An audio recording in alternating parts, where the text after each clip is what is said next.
exorcist. Are you all right? Headless Knight's back. She's dead. The Headless Knight is back?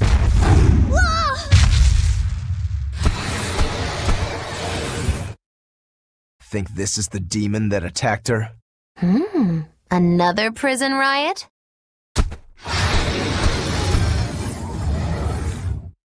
Kurogane, Dial, you two protect Kamoana and the prince. Understood.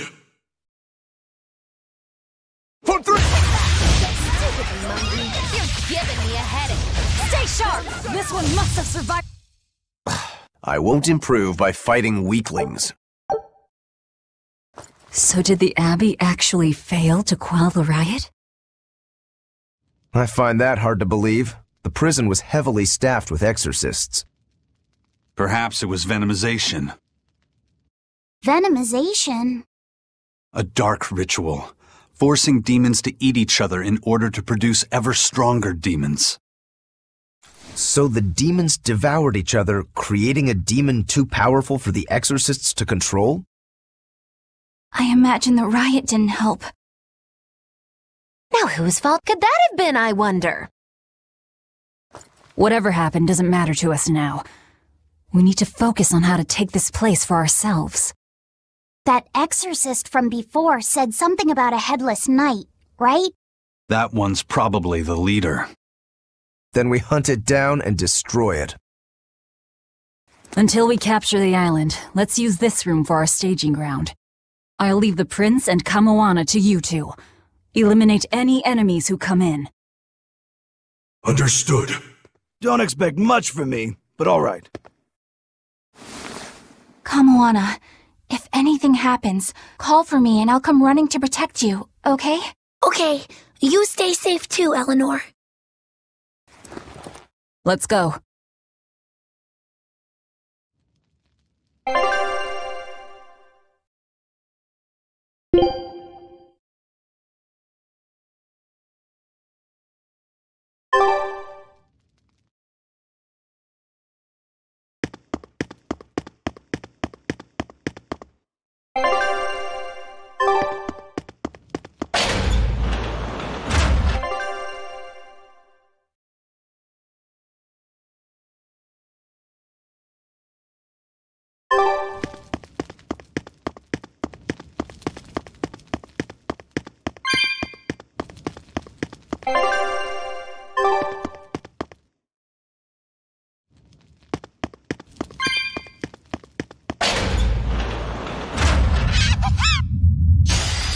I'll finish this quickly.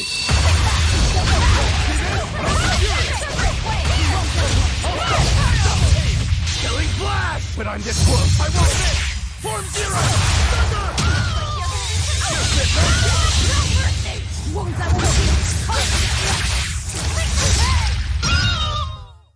That's the end for you! What an easy victory.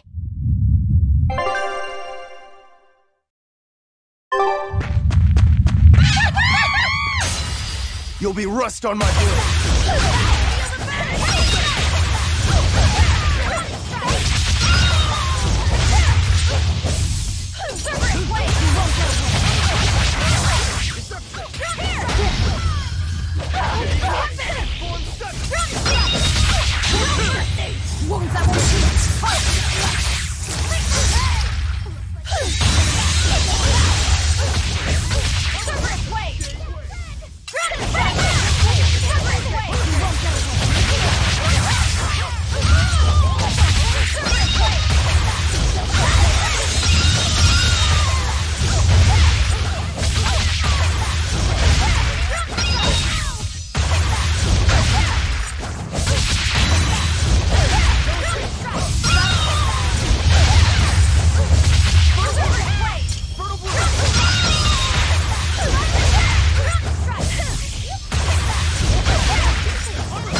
don't improve by fighting weaklings.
Show you the beauty of my geoboard.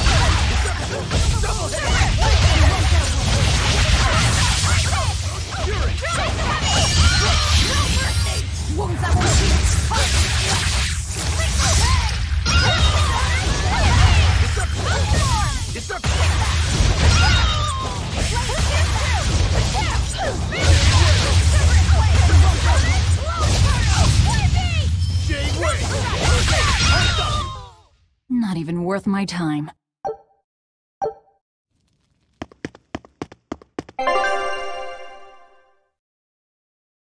This island reeks with malevolence. I imagine it's emanating from all the big old demons roaming about.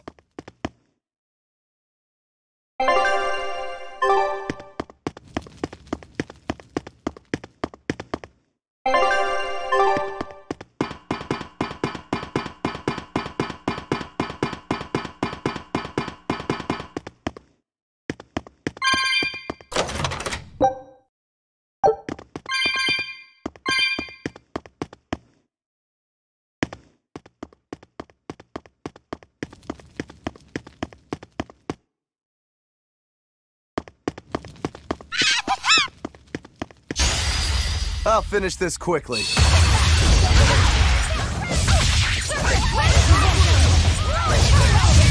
Killing flash! When I'm this close, I won't miss! Form zero!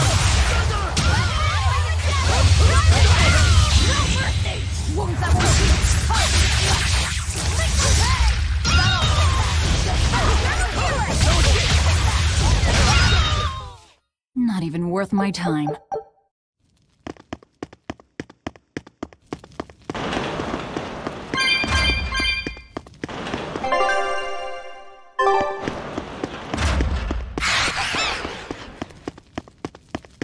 Hey, it's you again. I'm so busy! I'm so busy I can't even notice what's going on around me! You're not fooling anybody. Why bother? I was hoping to not have to deal with yous guys. Whenever I run into yous, I always lose so much monies. Because Velvet always forces unreasonable demands on you? Oh, Miss Exorcist! Your concern warms my little turtle's heart. I'm not forcing anything. I just think he's trying to take advantage of us by fixing his prices well above market rate. Price fixing? As in deliberately marking up items so as to take advantage of the less fortunate? I was under the impression that the Abbey strictly forbade such unscrupulous business tactics. Ah! Perish the thought, Miss. Our accounting is always above board. 25 hours a day, 8 days a week. No matter whens and no matter wheres, you can get whatever you needs for the same fair price. That's good to hear. Eleanor, give the nice turtles that smile he so desires. I'm sure running a business is hard work. Hang in there. Much obliged.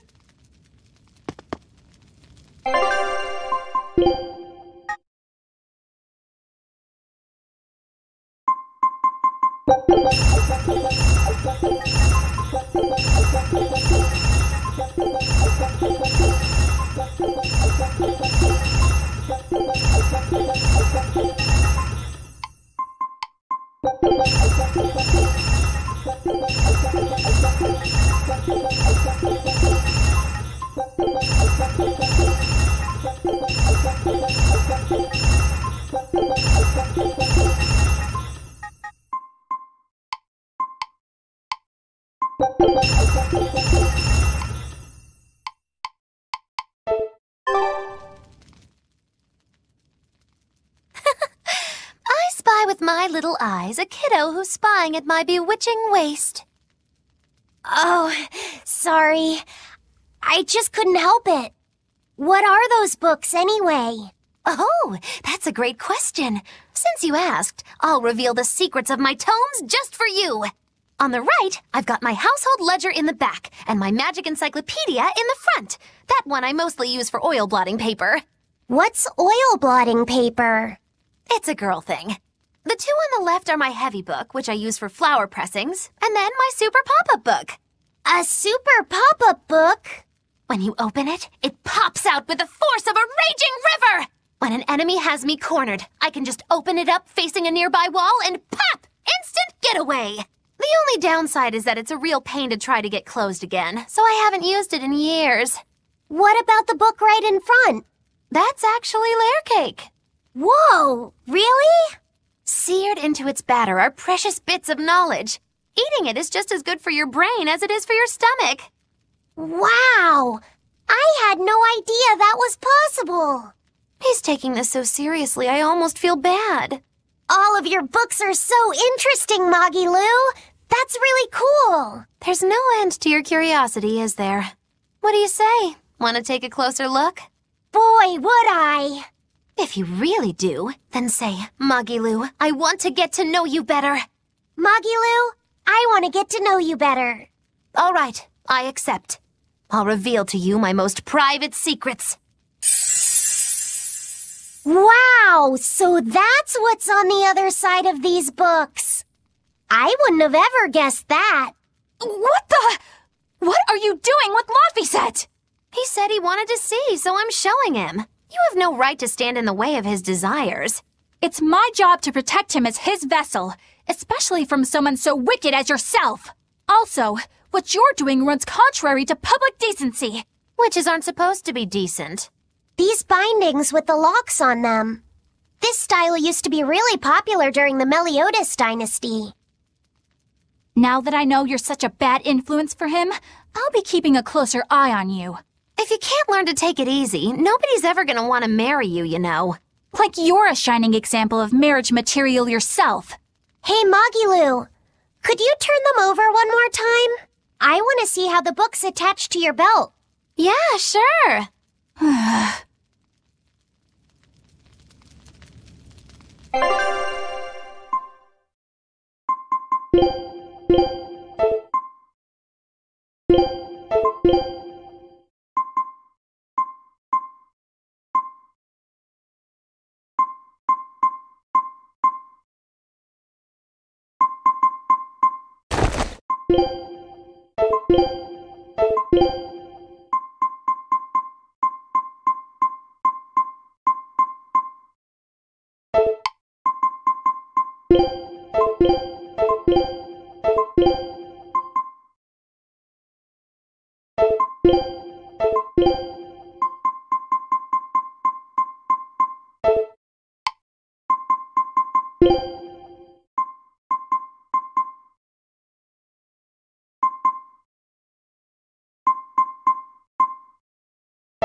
You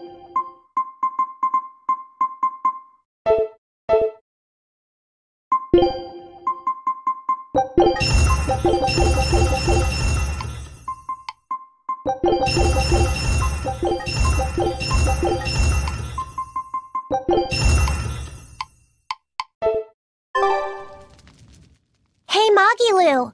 I was wondering about that book you have on your waist. The one you called your heavy book, for flower pressings. Your curiosity truly knows no bounds, does it, kiddo? Okay, nobody else knows this, but since you're so interested, I'd hate to leave you hanging. My heavy book, the one I use for flower pressings, is none other than a collection of Bienfu's poetry. Bienfu likes to write poems? Yep. You'd never guess it, but he's actually just about the best Moloch poet around. Some people even call him the Great Norman Poet. Here, I'll read you my favorite one. If there is something unimportant happening to the east, I'm made to go there and back. If there is something unimportant happening to the west, I'm made to go there and back. I can never rest nor be at peace. Every day my life is a living hell. That's heavy stuff. Isn't it? That's what makes it so good for pressing flowers. It's so wonderfully, oppressively heavy. Muggy Lou, your face has gone all sinister looking.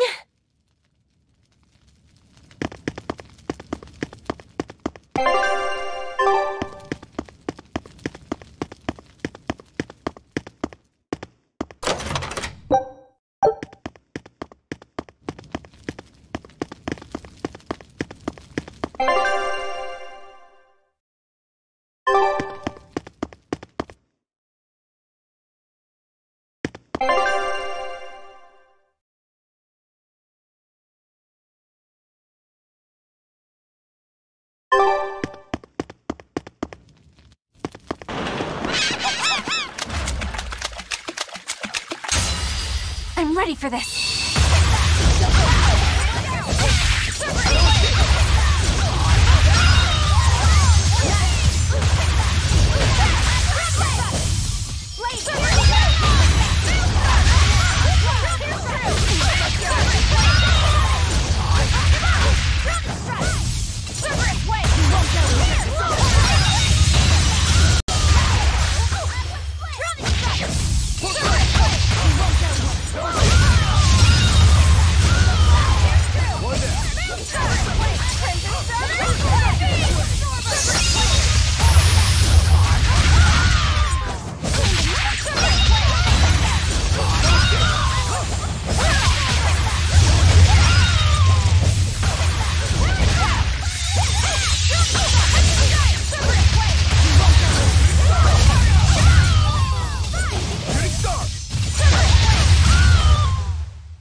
Guess it's time to fight.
You too.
the beauty of my You won't get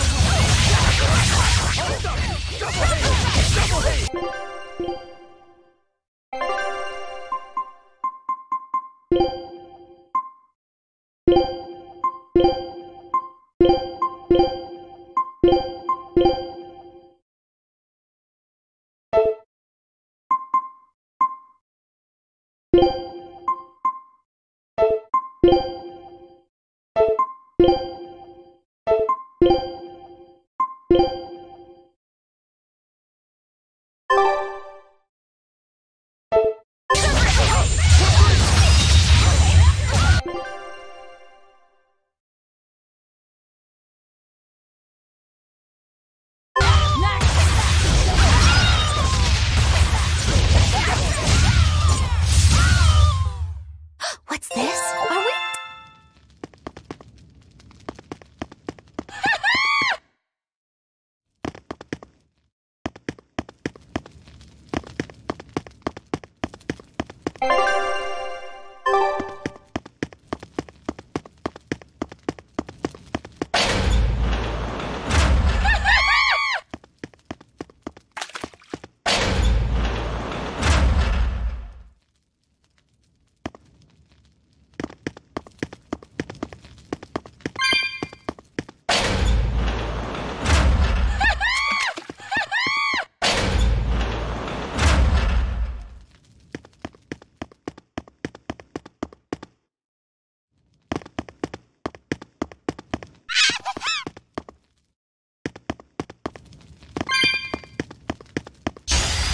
I'll show you the beauty of my spear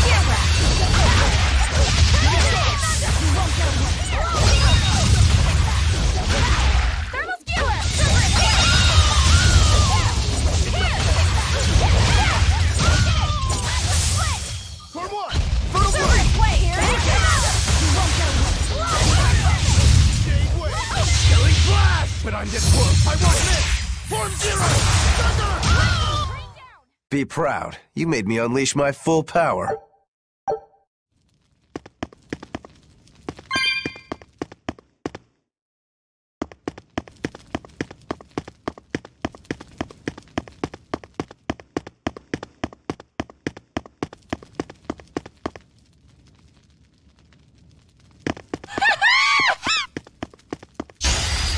I'll show you the beauty of my spear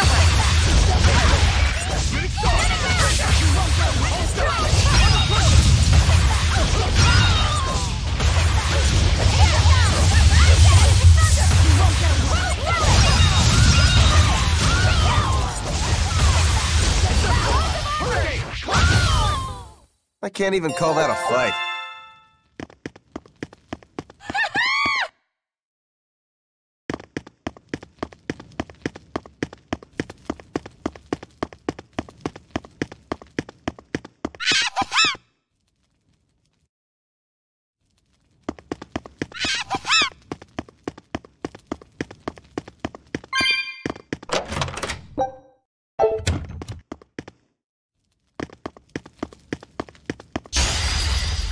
Good at beating up the weak ones.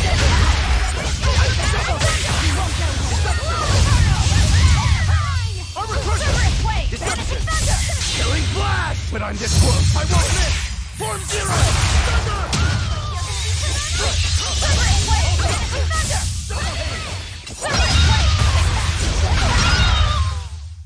Even a short weapon is effective up close.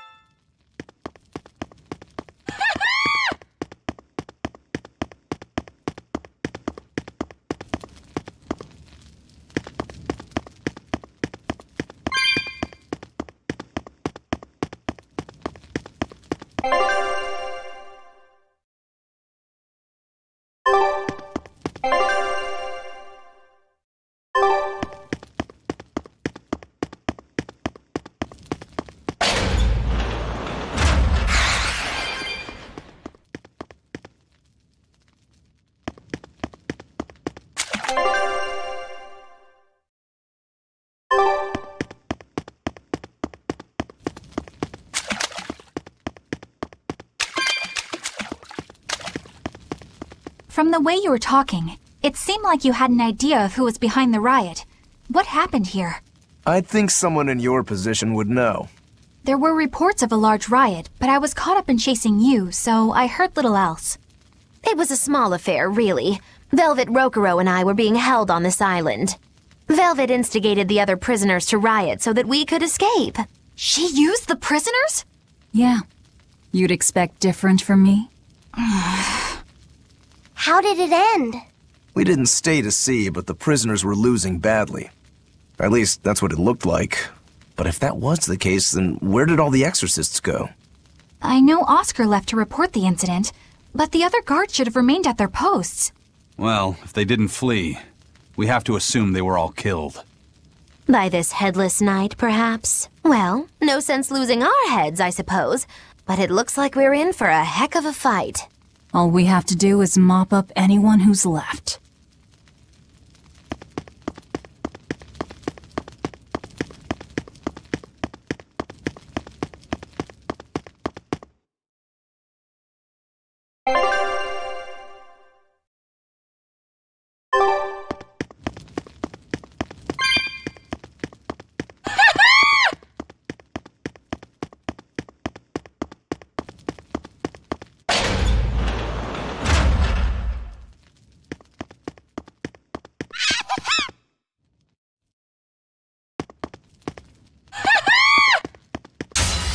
You better be ready.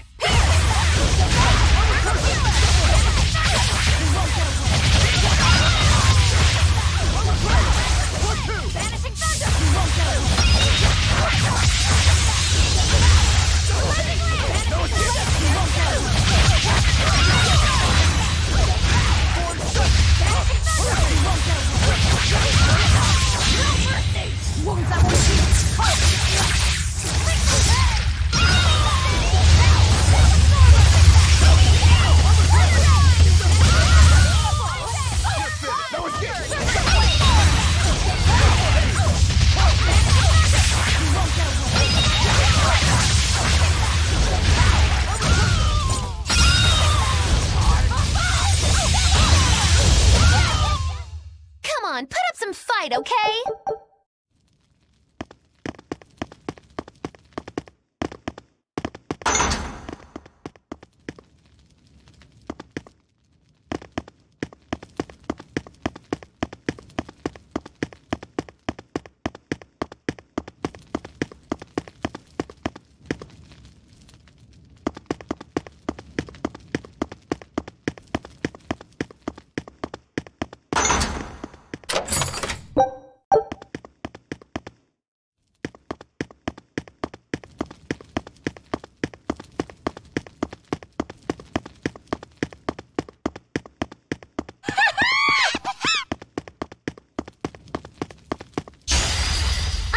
Good at beating up the weak ones.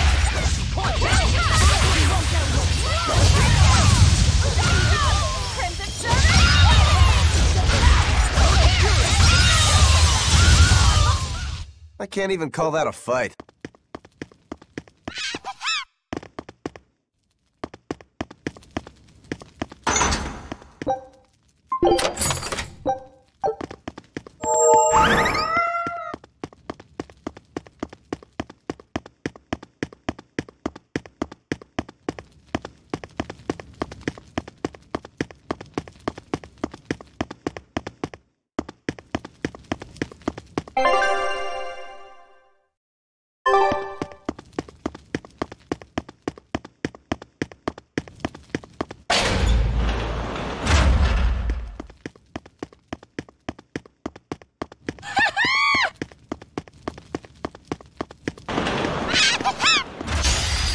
I'll finish this now.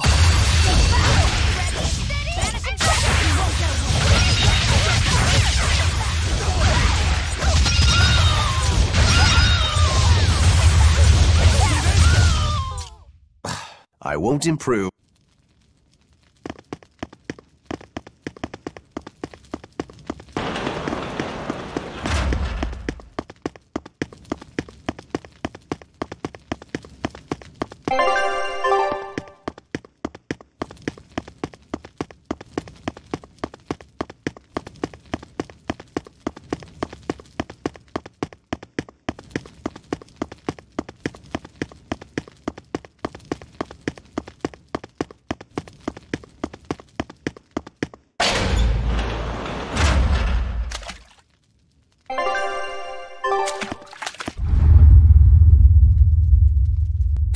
Headless Knight!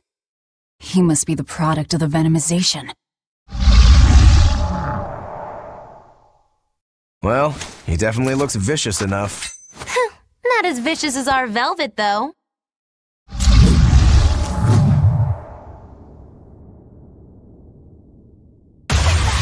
Where's his voice even coming from? I don't know. Look inside. No mercy! Wounds that won't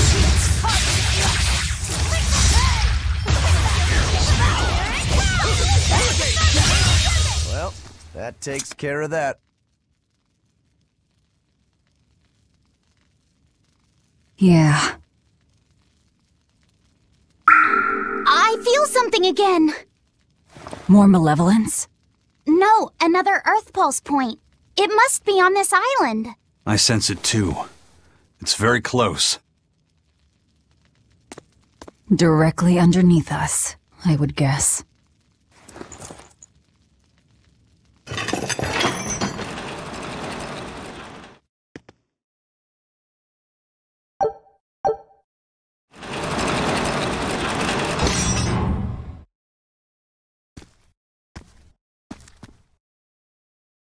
What is this place? Welcome to the most secure cell in the entire complex. The darkest hole in Titania. Feel anything, Laphicet? Yeah, I think this is the Earth Pulse point. If this cell is where the Earth Pulse point is, then does that mean it housed a Therian? Yeah, and a real hungry one at that. Every day, they would toss demons into its cell. It would devour its fill, then wipe the blood from its lips.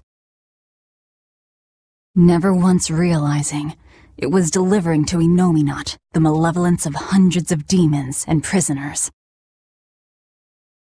And then one day, there appeared before it a female Moloch, who shattered the barrier and freed the Therian from its cage. But the Therian knew no mercy, and it devoured its liberator. And it was then...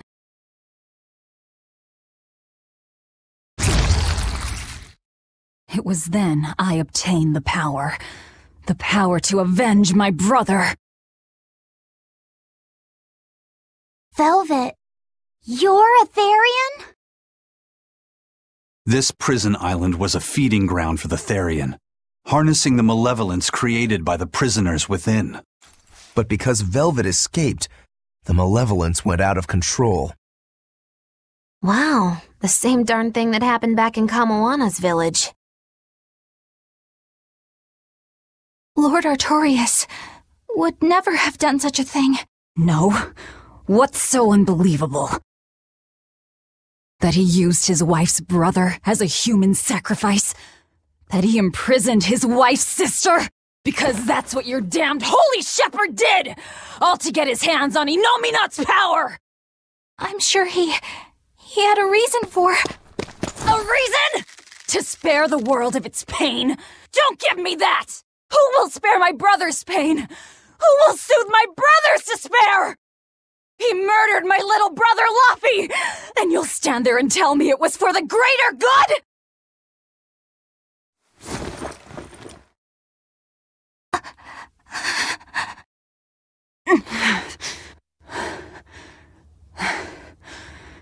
At any rate, that's one less Therian for us to track down.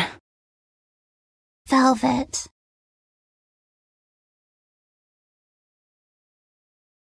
Help! Eleanor! Kamoana? What? Did Velvet yell at you so hard you're starting to hear voices now? I have a feeling something's wrong. Kamoana could be in danger. But we already beat the Headless Knight. I still can't shake this feeling. Please, let's go back and check on them.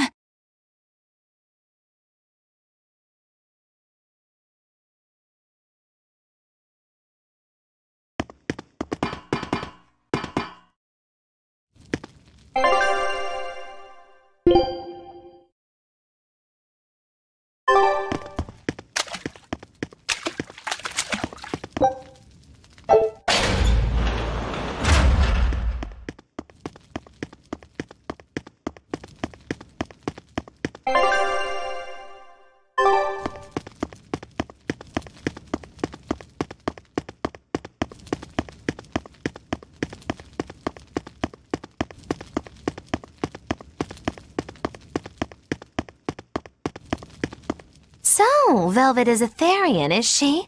I knew there was something off about her. But it's what she cried out that's really on my mind. Laphicet, is Velvet truly Lord Artorias' younger sister? She never told me. If it were true, I suppose it would explain her knowledge of Lord Artorias' training. If you're so curious, why not ask her yourself? Hey, Velvet, what's your connection to Artorias? Rokuro, have some tact! I heard you whispering. Doesn't bother me. Artorias was married to my late sister, Celica. He was our brother-in-law. We lived together for more than 10 years. That does explain a few things. So he sacrificed his little brother and turned his sister into a Therian. But you were his family. To his view of the grand scheme, family is inconsequential. The needs of the many outweigh the needs of the few. All he did was act according to his ideal logic. Well, enough chit-chat. Let's get moving.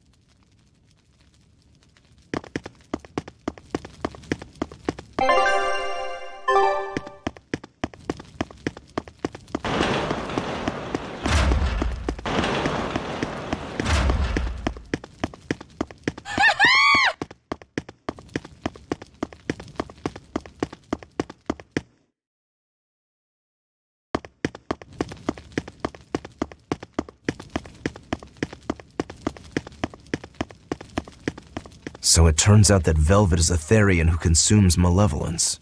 And too much malevolence is what changes people into demons. Strong enough malevolence can persist after the person who created it dies, turning their corpse or spirit into a raging monster. That's how undead and phantom demons come about. Then the demons Velvet killed turned back into humans because she devoured their malevolence. Yeah, and consequently, they avoided becoming undead or anything like that. So she saved them. Well, I mean, a corpse is a corpse, of course.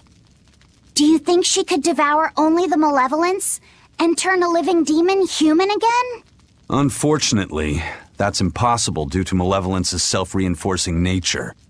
When Therians are connected to Enominat through an Earth Pulse point, they seem to be able to absorb small concentrations of malevolence from the surrounding area and inhibit the creation of new demons.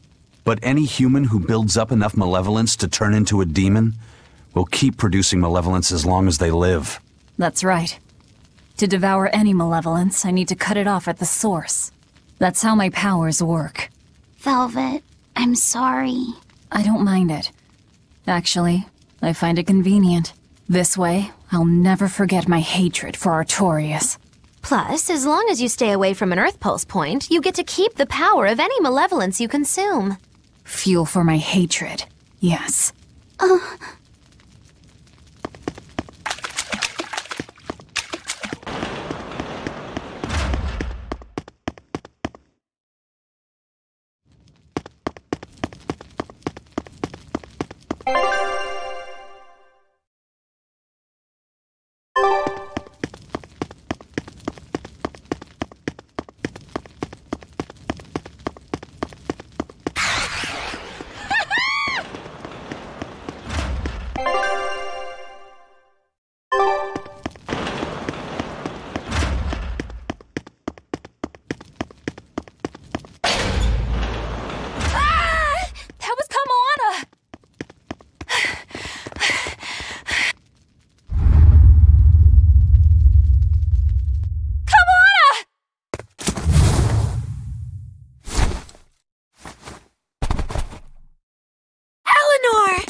You really came back for me.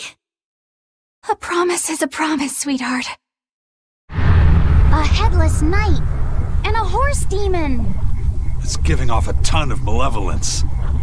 This must be the true survivor of the venomization process. Oh, I get it! The dying exorcist lady wasn't saying Headless Knight is back. She was going for Headless Knight on horseback. Whatever the case, we'll fight whoever we have to claim this island. Now I can't help but wonder how the horse is named. Get close and look if you're that curious.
That's venomization, all right.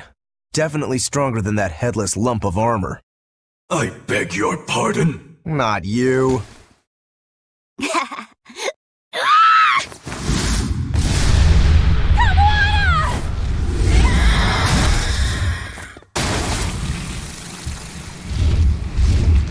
demon from the villa? No, look! It's absorbing the malevolence. It's a Therian. Actually, that hawk is Griffin, my one and only friend. A damned Therian. So that's what Tabitha meant when she said we'd find out shortly. But Your Highness, why do you have a Therian? It's like I said, Griffin has been my dear friend ever since I was a child. Even if he's a Therian now, that hasn't changed. So you knew you were helping a Therian escape. What are you plotting? I have no plots or schemes. I just want Griffin to be free. I guess we shouldn't be surprised. The Crown Prince and future King, he's gonna do whatever he likes. I suppose I am at that. But if I am, it's the first time I've ever been allowed a choice of my own. When you're a prince, you're not a person. You're an institution, one designed to serve the state and its people. Say, for instance, you're doing your law studies and your back suddenly itches. What do? I mean, I'd scratch it. Who wouldn't? When I did that, my tutor gave me a whipping so hard the blood ran down my back. The reason being that I prioritized a personal feeling, that is to say my itch, over my studies in service of the state. Seeing Griffin lay claim to the skies let me imagine my own freedom. It was my lone solace over the years. But then, he turned out to be responsive to Innominat's power. I take it the Midgand royal family is well aware that the Abbey is creating Therians. Of course. How could we not? The kingdom offers unequivocal support to Shepherd Artorius' vision of reason and will.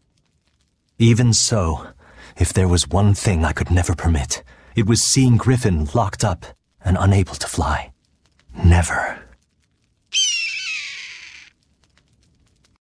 I tricked the exorcist on guard and disabled the barrier. But then Griffin attacked the exorcist and killed him.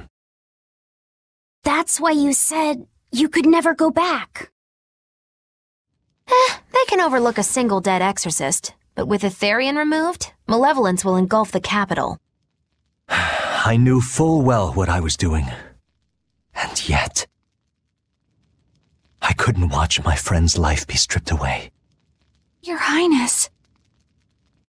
He chose a single bird over the world. Why do you think that birds fly? That's what Lord Artorius asked me. My anatomy book says birds can fly because their bones are light and their wing muscles are enormously strong. Birds fly because a bird that cannot fly is no bird at all. That's what I think.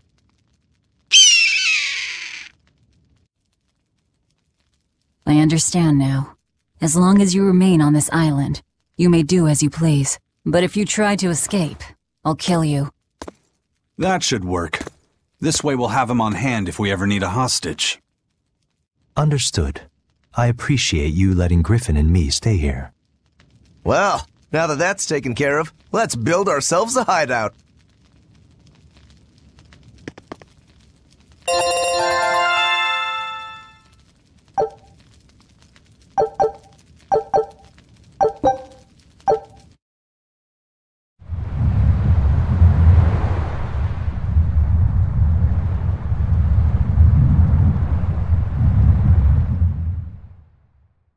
Hey, Velvet, do you know where Eleanor is?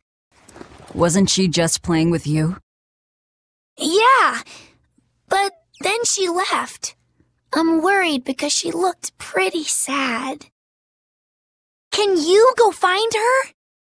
Why me? All right, fine. Just don't cry on me, okay?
There you are, Eleanor. Kamoana's worried about you. You actually came looking for me? Can't say no to a crying child. Indeed. She may be a Therian now, but deep down, she's still a lonely little girl. That's something I've come to realize in traveling with you all. Wretched demons and Therians, even the Malakim who I'd only thought of as tools, they all live and think as humanly as the rest of us. I was so clueless. I didn't know what demon blight really was, nor what the Abbey was doing. Through it all, I knew nothing beyond blind belief in whatever I was taught. Ignorance is bliss, as they say. The coward's path is not that of an exorcist. They may say, I didn't know anything, so I can't be blamed. I can't live like that.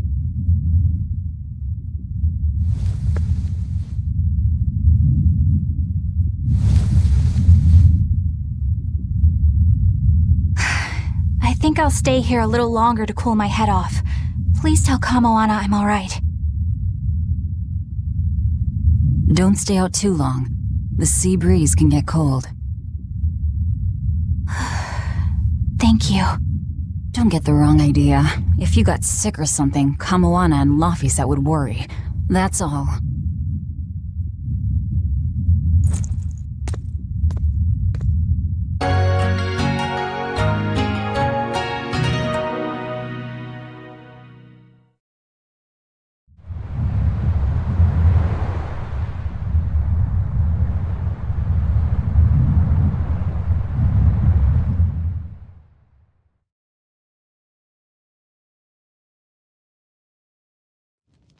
I have something to say.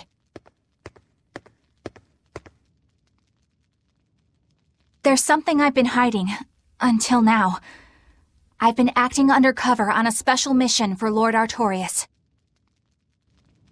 I was to watch over the Malik Laphicet and bring him to Abbey headquarters. So vital was the mission, I was to do whatever it took, even kill my fellow exorcists. You were gonna take me to them. I'm sorry for deceiving you, Laphicet. Originally, I was going to get you to lower your guard, then take you in. However, I no longer intend on following the Abbey's orders. You're turning your back on Artorias? No. I still believe in the sincerity of Lord Artorias. That the world he seeks is one that will benefit all humankind. But nevertheless, I simply cannot bring myself to condone the methods he has chosen to achieve that vision, so...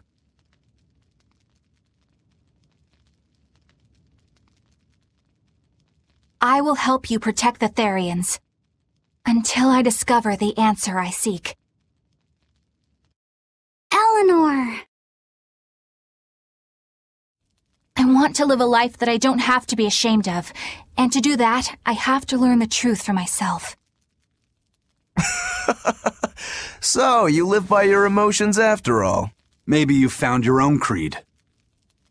Welcome to our wonderful world of wickedness. Don't equate us! To act in opposition of one's feelings is to act opposed to reason. You never make things simple, do you? You should be glad I don't.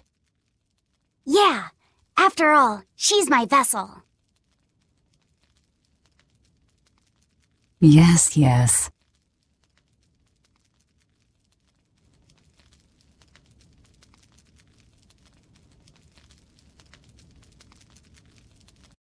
So, I think our next order of business is to find ourselves another Therian. Well, that's the extent of my insight. Anyone got any actual leads?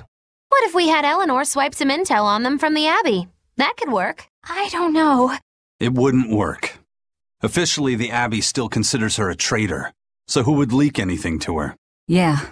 Besides, we can't put Laphicet in danger like that. And anyway, Eleanor's terrible at being a spy. Ungracious, but accurate.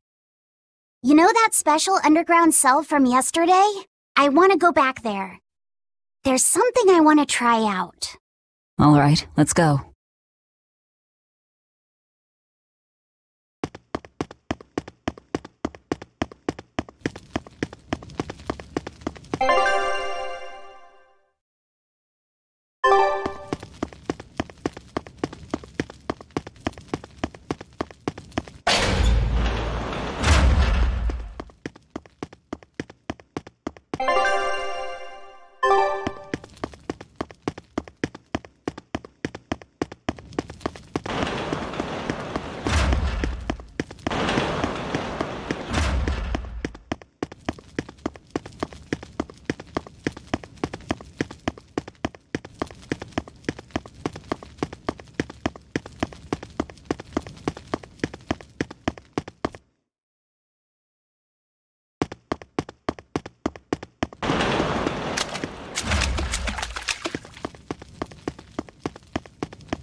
We're here. What now? Well, so I've been thinking about Earth Pulse points. They're where the flow of the Earth Pulse, the Earth's natural forces, are concentrated. Right. And Inominat is using those points to acquire malevolence and reawaken himself. You seem to have a knack for sensing them out. Once you're close enough, you can even pinpoint their location. Except, I don't have to be close at all. When we came here yesterday, I felt another place. A place just like this. Are you saying you can use this Earth Pulse point as a conduit to find the others? I think so.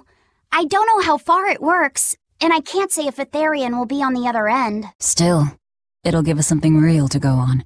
Please, give it a try. Okay.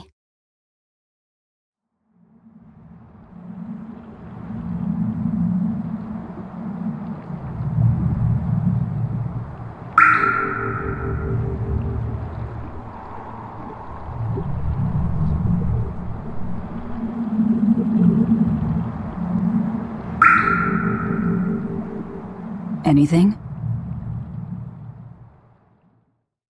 Yes, I felt it. There are dozens of Earth Pulse points scattered around, but I sensed a few big ones that stood out. So you can even detect their size. Yeah, at least I think I can. This island is one of the big ones. There are two more like it somewhere to the east and the southeast. But I think those are the Warg Forest and the Temple of Palamedes. Still, that suggests we're more likely to find Therians at the larger Earth Pulse points. We've got 3 Therians to go. Anything that helps us narrow down our choices is a boon. Yeah, you've done great work today, Laphicet. That's for sure. Thank goodness you're here. You're a marvel. One of the wonders of the world, kiddo. It's not that big of a deal, really.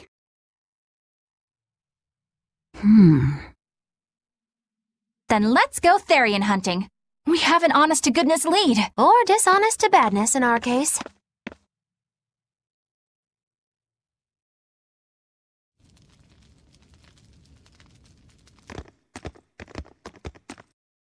Broke again. Still not good enough. You think it's your swords that are weak. You don't think maybe your body's just stupid tough? No. If it can't cut me, it's just not good enough. I need stronger materials to make a better sword. I'd love to try orichalcum, but getting that stuff is next to impossible. Orichalcum. That's the strongest metal in the world, right? A rare metal that's only been found in ancient ruins, and seldom at that. I've seen fragments of the metal myself, but I've never even heard of a piece large enough to forge into a weapon. I have. I heard a rumor that a block of orichalcum was discovered in an ancient ruin some 200 years ago. Unfortunately, the boat carrying it sank in a storm. From the depths of the earth to the depths of the sea. A sunken ship. Treasure at the bottom of the sea. That would stir any sailor's heart. If we knew where to find it, could it be salvaged? The ship's crew drowned, so nobody knows where she sank. Besides, it's a centuries-old rumor. Who's to say it's even true? Right. No sense in wishing for what can't be gotten. I'm sure there's other material you can use. Even Dial makes a good point sometimes. Hey, what do you mean, even Dial? Even Dial's getting angry! Saying it like that's just weird, Kamoana. Even Komoana's getting weird!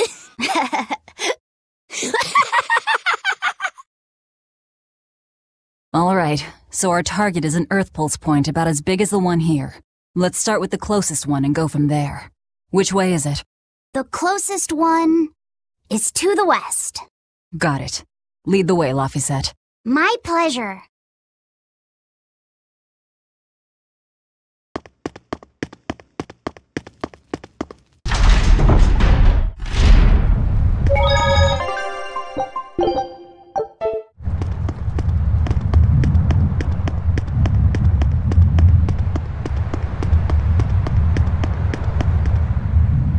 The first mate told me we're going to be looking for an Earth Pulse thingy, right? The ship's ready to leave whenever. Do you want to depart now?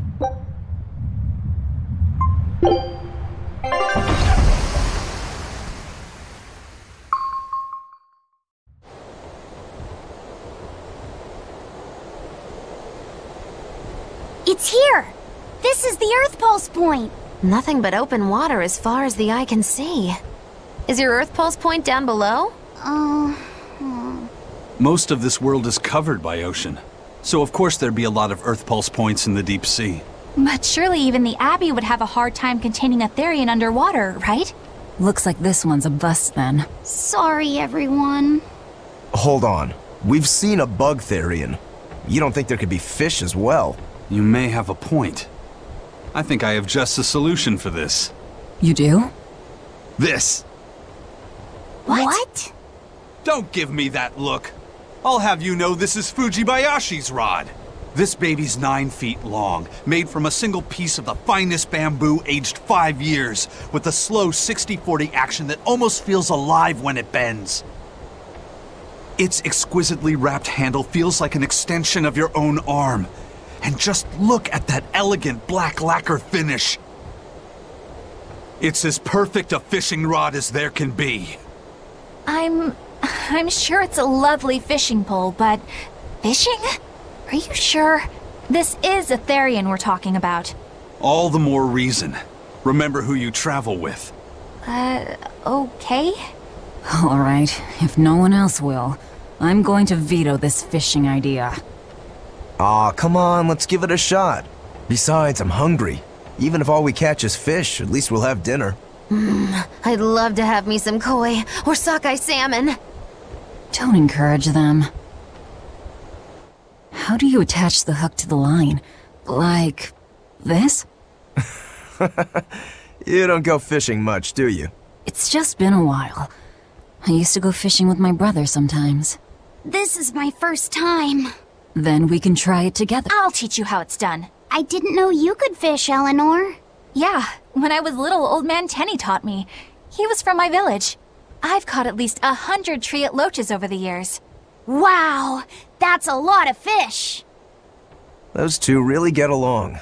If I didn't know better, I think she's his sister, not his vessel. Eleanor certainly got Lafisette's number. Better watch out, Velvet, or she'll steal him away. Lafisette. Let's get the line set up properly. First, you take it and thread it through the hook, like so. That looks hard. Hey. Once you get the hang of it, you'll be able to do it with your eyes shut. Okay, I'll give it a shot.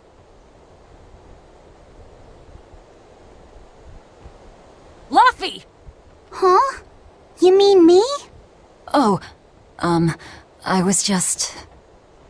Be careful there. Wouldn't want you falling into the water or anything.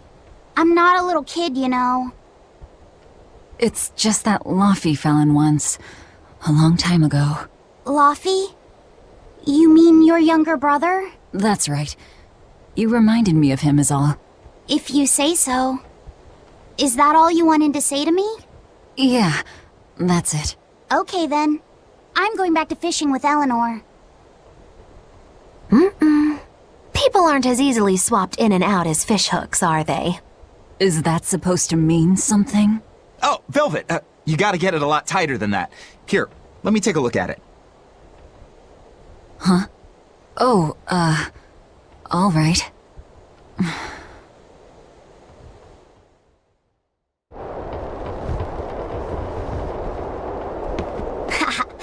Old Man Tenny sounds like he was a real goofball. Definitely. He used to say the weirdest things while we'd be fishing, just to make me laugh. Like what? Oh, it was all nonsense, but it was funny to me. Silly stuff like, Papero, Popero, Pippity-Poppity-Poo. Yeah, that's silly, all right. Those two look like they're having fun.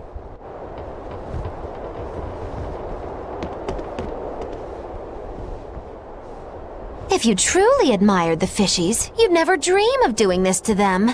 No matter how tasty the bait, it's a poor trade for a barbed hook in the lip and a cruel death in the unforgiving air. I don't admire fish. Fish exist to be caught and eaten, as far as I'm concerned. Can't argue there. Raw, boiled, or grilled with a little salt. You can't go wrong. Oh, and if they're nothing but food to you, even their wretched squirms of agony can hold a kind of beauty.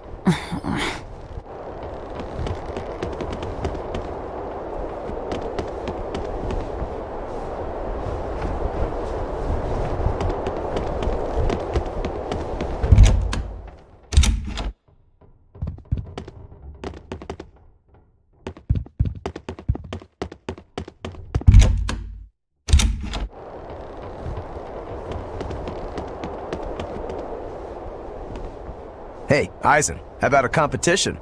Let's see who can catch the biggest fish. Don't be ridiculous. Fishing is a solitary battle. It's about meditation and self-control. Ooh, aren't you the philosophical one all of a sudden? But I suppose. I can't deny I really want to put this rod to the test. Yeah, I know that feeling. Whenever I find a good sword, there's nothing I want to do more than to swing it. Sure enough. There's just something about good equipment that gets the blood pumping. Yeah. Although in my case, it's usually more like blood spurting. A bit too much blood either way, if you ask me. Listen, we're fishing no matter what. Wouldn't a competition be better for getting that blood of yours pumping? Fine. You're on. But we both know already how this is gonna end. You can plan all the victory speeches you like, but fishing is like life. It doesn't always go the way you think it will. You ready? Let's do this! At what point did the Therian hunt turn into a contest? Hey, Velvet! I've got your rod all set up for you!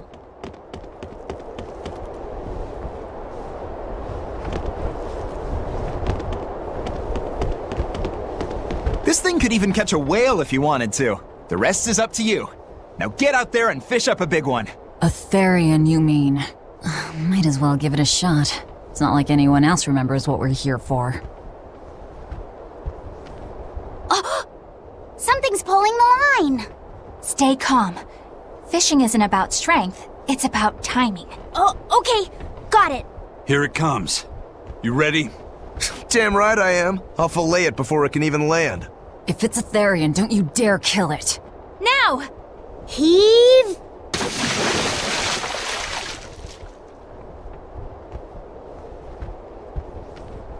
Well, what do you know? Neither a fish nor a Therian. Well, shoot. Can't eat that. It looks like it fit you though, Laphicet. Why don't you try it on? I concur. Maybe it'll bring out his unique personality.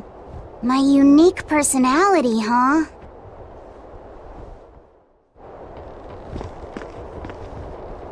See? What did I tell you? It looks great on you, Laphicet.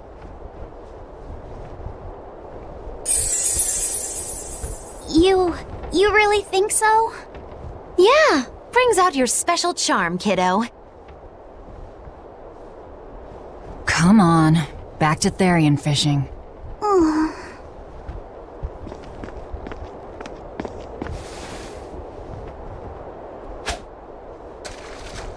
Hey, you don't need to take it so seriously.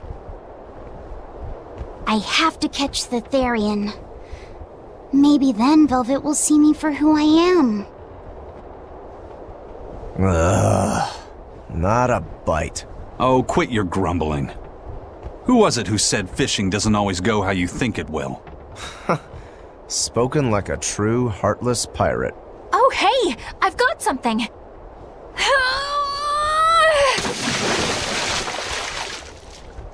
Whoa, looks like I'm next.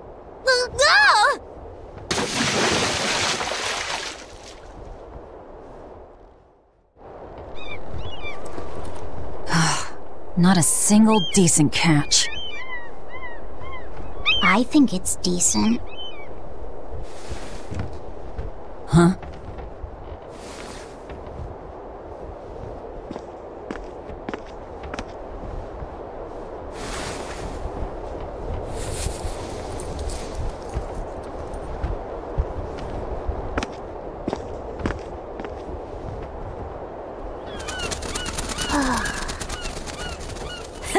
You found a look all your own. Ah, the vagaries of youth. You don't take half measures, do you, kid? What's wrong, Laphicet? You look ridiculous. Take that off. Stop it! What do you know about me anyway? I know that looks silly on you. All you know is you're Laufey.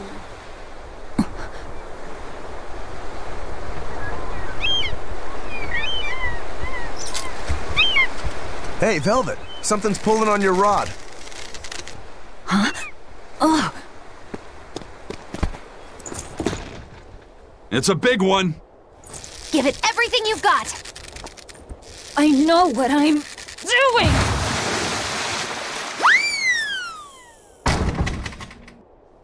It's a big one, all right, but... A pot. Yay. But what's a pot doing out here? There's something inside it.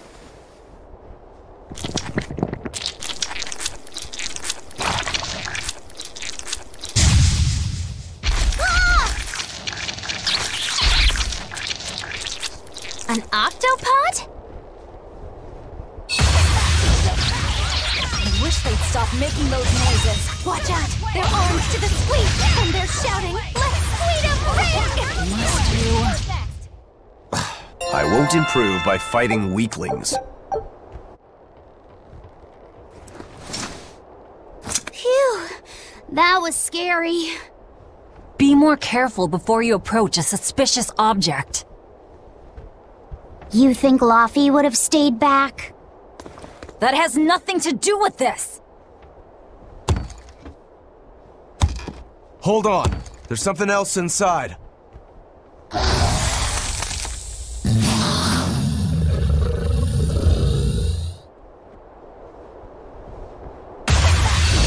we gotta fight the shambling dead? A Zombo pod! For a bunch of dead guys, they're awfully, fleshy. Further support for the healthy octopus diet. Not even worth my time. An octopus army? A horde of undead? What the hell is this pot? Magnificent. To think I'd get to see one with my own eyes. Huh? Is there something special about this creepy old pot? Creepy, you say? That's why these things need to be left to the professionals. Listen and behold. This is none other than a water jug made by the potter Groon during King Clauden's reign. It was a legendary, once-in-a-millennium masterpiece, but it was lost in the Second Warring States period 200 years ago. Assertive yet not ostentatious, the piece draws you in with its stately curves and the subtle shimmer of its colors, which belie a hidden savagery. 2 lectures in one day. Yeah, he's talking gibberish, but that's men in general, I suppose. The lost glazing technique of the Orosaurin is so vibrant, it looks like it could start moving at any moment.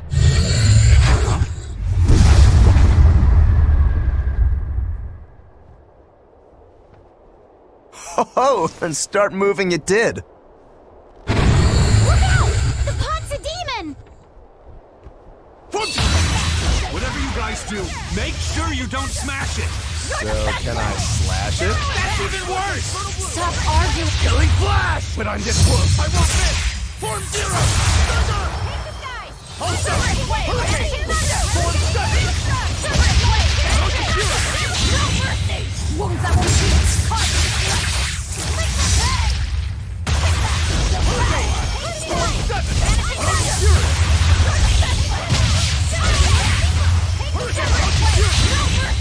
Wounds that won't shoot!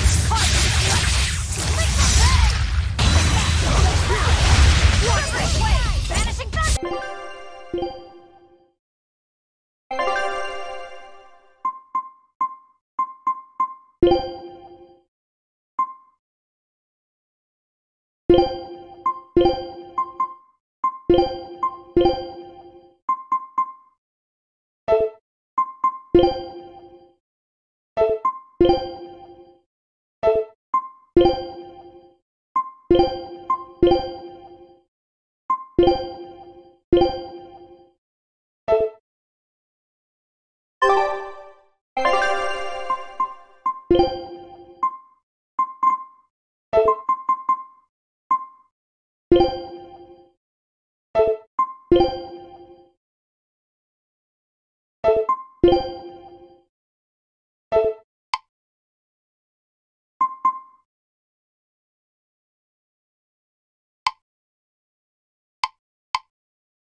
Not even worth my time.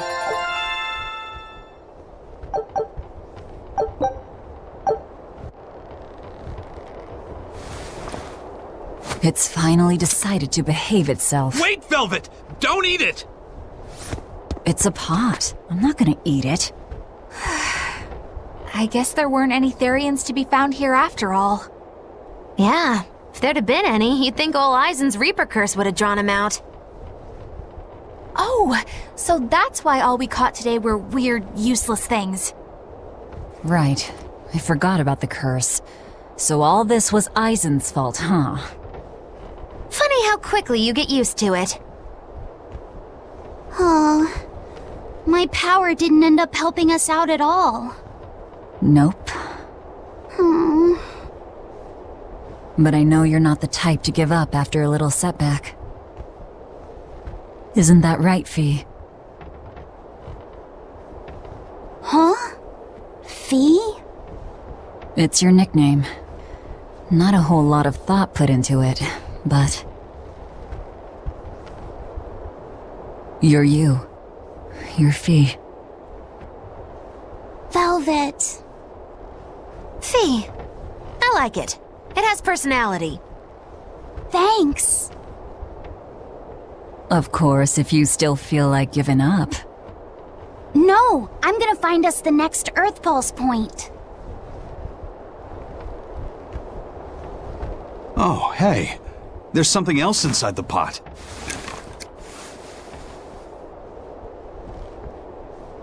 This golden luster, it's orichalcum! I get it now. This must be where that ship sank all those years ago. The one Kurogane told us about. Hell yeah! Kurogane might actually be able to make me an orichalcum sword. Nice find, Eisen. You too, Laphicet. It wasn't easy, but we didn't come away empty-handed. And just getting a chance to fish again was lots of fun. Yeah, I had a really good time too. Even I was entertained. Especially your little costume show, kiddo.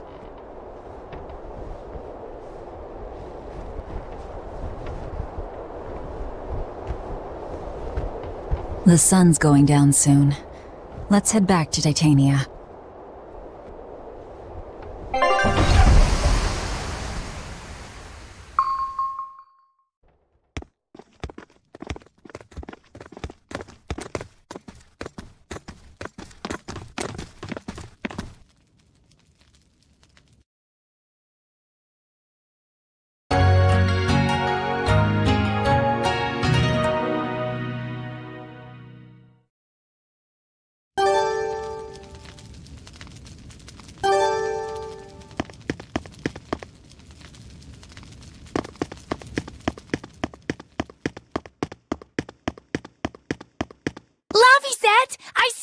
I spy!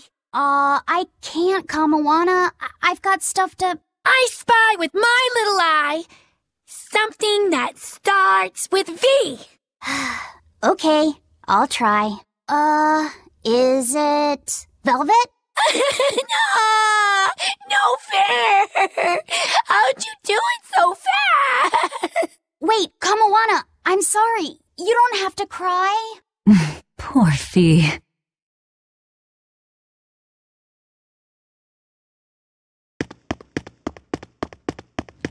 Oh, hey, Velvet. You don't mind if I give Kurogane that orichalcum you fished up, do you? Doesn't matter to me. But do you really think you can make a weapon with that? I don't know. What does the expert think? Conventionally, no, it's impossible. But when has convention ever stopped a demon? I won't argue that. We're dealing with the hardest metal in existence. But I'm ready to cast aside all doubt, to focus everything on forging my greatest creation. If anybody can do it, it's you. Good luck, Kurogane. Yeah, best of luck. If you can make Rokuro stronger, you'll be helping me out too.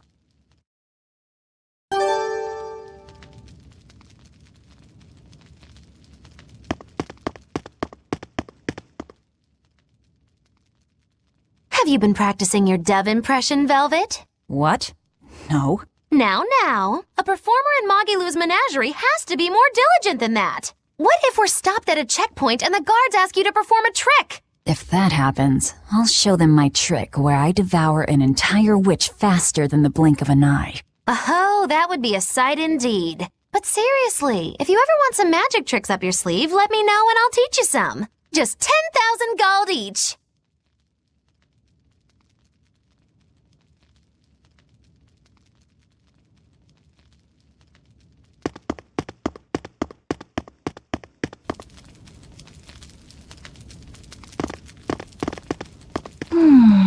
What else do they have in common?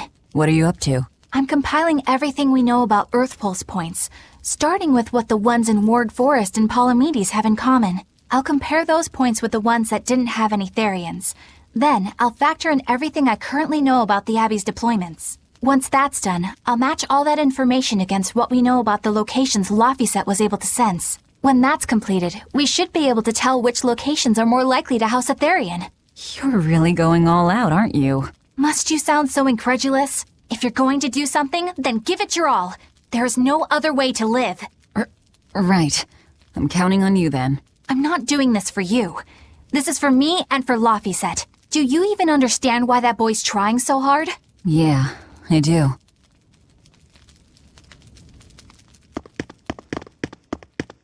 Hey, what do you say we track down another Therian? Sure. From what I can tell, the next closest Earth Pulse point is near the center of Midgand. Midgand, huh? The capital's not far from there. I wonder how things are now that Griffin's gone, though. Only one way to find out. Maybe so, but Eisen's not here, you know. You're right. I haven't seen him in a while. We should probably ask Benwick where he wandered off to. Yeah. Hold on. There's a letter here. On pretty cutesy stationery, too. Let's just have a quick look-see. As the cold turns bitter and the snow piles up on the mountains, I cannot help but think of you and hope you are in good cheer. As for myself, I am the same as ever, although I recently acquired a rare item that I shall be sending your— It's rude to read other people's letters, you know. Yeah, but how else are we supposed to find out whose it is? Does it say who the sender is? Uzfamewu Wexov. Who the hell is that? Probably someone on this island, if I had to guess. Hey! Anybody lose a letter? Do any of these folks look like the type to write a fancy letter? Point taken. It could be one of the pirates. Why don't we go to the docks and ask around? Fine, just don't forget our mission.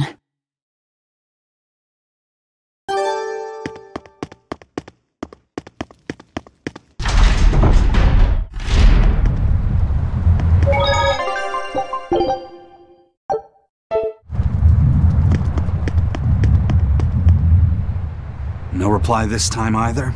Nah, but she's doing okay. I can say's that much. That's good to hear. I can rest easy then. Now's about getting that pot wrapped. I's got this new sunflower printer. How's that sound? Yeah, that one's cute enough. Let's go with that. Did he just say cute? Help you with something? Someone dropped this letter. Do you have any idea who it may— You didn't read it, did you? Wait, it's yours? We didn't read it. Much. You really didn't read it? No, of course not. Put this letter in with the package. Who's got it? When you ship with the Turtles Express, rest assured your mail is in good hands. If you're done here, we're ready to head out. Our destination is Midgand. Yeah, I'm all set. Was he sending a gift to someone? And with a letter, too. Gotta be a lady friend, that's for sure. You think? Either way, that letter was really polite.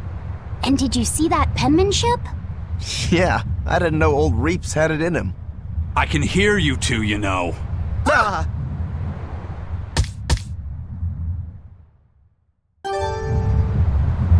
Yikes! Better watch what we say from now on. Yeah. Hey, Eisen, is there, anything we can do about the Prince's hawk? Griffin, I mean. Every day, it goes out on these hunts or whatever, and brings back the weirdest stuff. It's making a real mess out of the deck. Hawk's hunt. What's the big deal? Well, yeah. At first it was bringing back good stuff like seaweed and fish, things we could cook with. Sure, I was glad for a while. But then it started to escalate. Now we're talking 150 kilo ambercants and 350 kilo killer swordfish that it's catching. That's not a bad thing, is it? It just means more to eat. It is when they're being dropped from the sky onto the deck. Especially those killer swordfish and razor-sharp bills! What if somebody gets run through by one? Can't you just warn the prince that his bird needs to be more careful? Yeah, we could, but he looks so happy watching his hawk, I'd hate to spoil it for him. Yeah, the prince looks so happy whenever Griffin is flying free. He kept grinning and asking Grocky all nice-like if he wanted to fly some more. Grocky? That's what Kamawana kept calling Griffin. She says she came up with it by combining Griffin and Hawk. This is probably the first time in the prince's life that he's tasted any freedom. His whole life, he's only done what duty dictated of him. Letting Griffin fly was his first free act. To the prince, Grocky is an extension of who he is. So what are we going to do? Nothing, really. It's not like it really hurt anybody. But it's punctured some major holes on the deck! I'm sure even the prince knows when to rein it in. Let him have a little fun. He deserves it. I don't know about all that. I'd say the prince is letting his newfound freedom get the better of him. Hey, I was just up on deck and it looks like Griffin's caught an elephant tuna this time. An elephant tuna? That's the really big tuna that can swallow a killer whale whole, right? That almost sounds like a demon to me. Yep, huge fish, gills like elephant ears. I saw it myself. From the looks of it, I wouldn't be surprised if it was a demon. It's crazy valuable. On a good day, it can fetch 20 million gold on the market. But there's something ominous about seeing it hovering in the air above the ship. 20 million gold? I take back everything I said. The prince and Griffin can do whatever they want. Did she say above the ship? Oh, hell. Benwick, we need to stop Prince Percival. Aye, aye, sir. Hey! Don't drop that on the deck! Are you listening to me?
The boss has given me a message for you.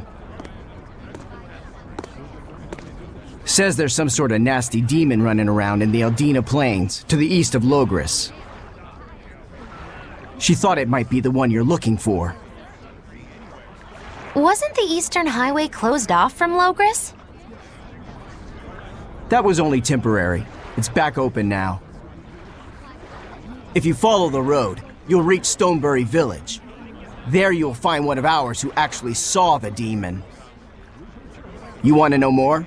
That'd be a good place to start. Got it. Hey, that's the same direction I sensed the— Give Tabitha our thanks.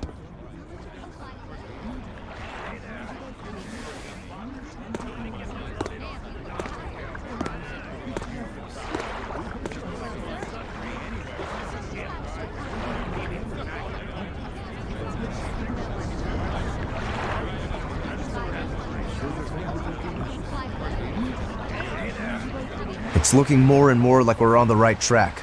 We ought to go check out that Bloodwing story. Then let's start by going to Stonebury. Hey, Eisen, did I say something wrong back there? No. I just didn't think we needed to give the Bloodwings any information for free. Huh? He means the Earth Pulse points, kid. We're the only ones who know about them. But aren't we on the same side as the Bloodwings? We're not enemies with them. But I wouldn't go so far as to call them our friends either. That's just how it goes in the underworld. Things can change at the drop of a hat. A poison hat. But how are they supposed to trust us if we don't show them trust in kind? That messenger knew our faces, even though we'd never met. He was here waiting for us, even though we hadn't told anyone where we were going. You're right! We hardly know the first thing about them, and yet they seem to know every move we make. They could easily sell us out if it struck their fancy. They'll work with us as long as we're a useful ally in their resistance against the Abbey. But the more tricks we can keep up our sleeve, the better. We've got each other's back, but only as long as we hold a knife up our sleeve. That's what counts as trust in the underworld. That sounds terrible. But at least you can trust that Tabitha's cooking will be tasty. Can't argue that.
I think I've finally gotten used to it. Used to what? Your powers. I think I've finally got a handle on them in a way that feels right. That's good. Hopefully you won't faint anymore. Yeah, and I'll keep learning too. I hope we can make this work out. Yeah, definitely. Fingers crossed. What's wrong? Nothing. Hey! When you and Eleanor made your pact together, she gave you a true name, right? Was it a good one? True name? What's that? It's a special name in the ancient tongue given to a Moloch as a necessary step in forming a pact with a human. I gave Bienfu the name Fushicast. It means thing. That's pretty messed up. It's just my own little way of showing affection. So what kind of name did you get, Laphicet? What's the matter? She didn't give you a really weird name like Magulu gave Bienfu, did she? If you're not happy with it, I can talk to Eleanor about it later. So go on and tell me— I'm fine with it. And I can't tell you anyway. Well, you don't have to get so worked up about it. A true name is not something a Moloch just casually divulges to others. They carry a special meaning to us. Speaking it to anyone other than our Pact Keeper carries a special meaning. Between comrades, it means we trust them with our lives. In other cases, it's practically a confession of love! You could have said something sooner, you know. Laphicet's at a delicate age. You should be more careful in the future.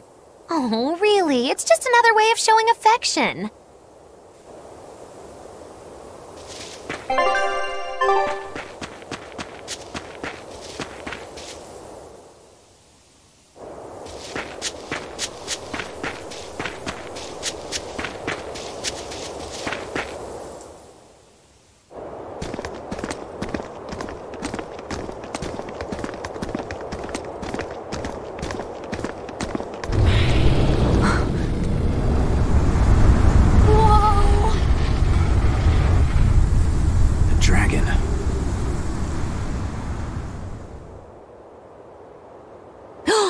Gotta be the demon Tabitha wanted us to know about.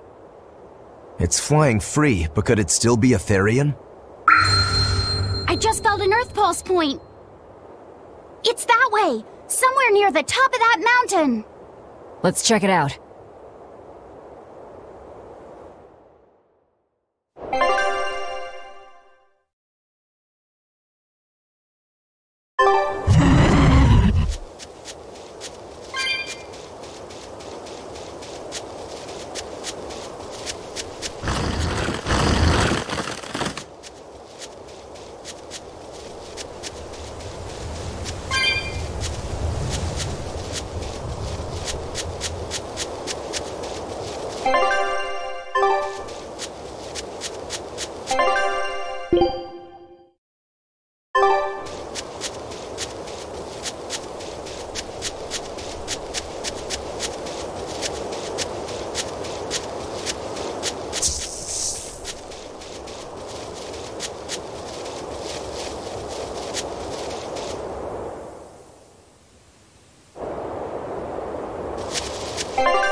Yeah, I can really feel the Earth Pulse now. It's up above. Guess we're in for some mountain climbing then.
foe worth killing.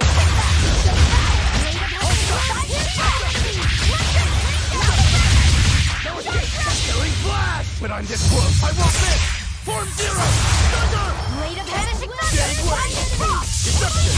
Deception!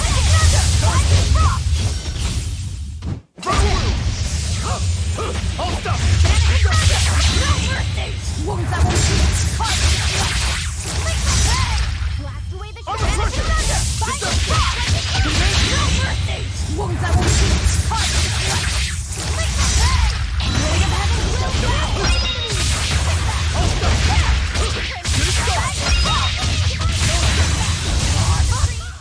I can't even call that a fight.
Therian and no barrier. I must have gotten it wrong again. I wouldn't be so sure of that. That dragon could well have broken its barrier. Or it might have been too powerful for the Abbey to subdue. You could be right. After all, dragons make for the strongest demons. The problem is, we don't know if it's a Therian or not. Yeah. Let's stick with the plan and head to Stonebury to gather more information. only one here who thinks the real problem is how we're supposed to fight a frickin' dragon?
Alright, if I were a Bloodwing, where would I be? We'll start at the inn.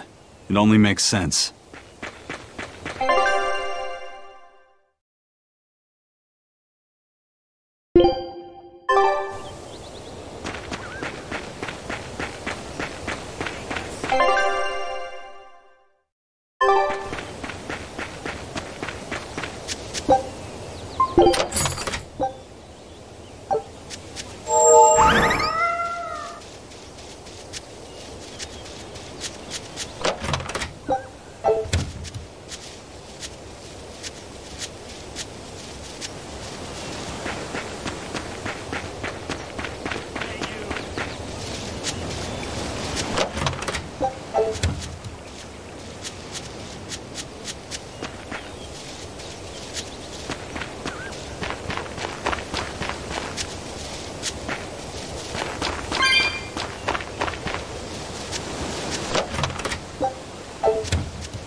Savid. Well, hello, sailor.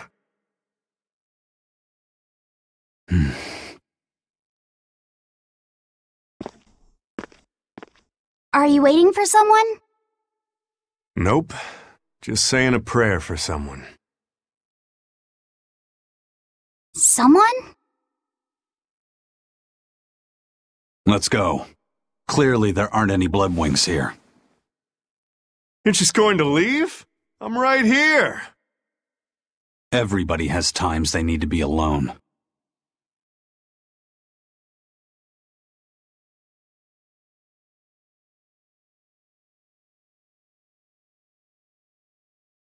Fee. Right. Coming.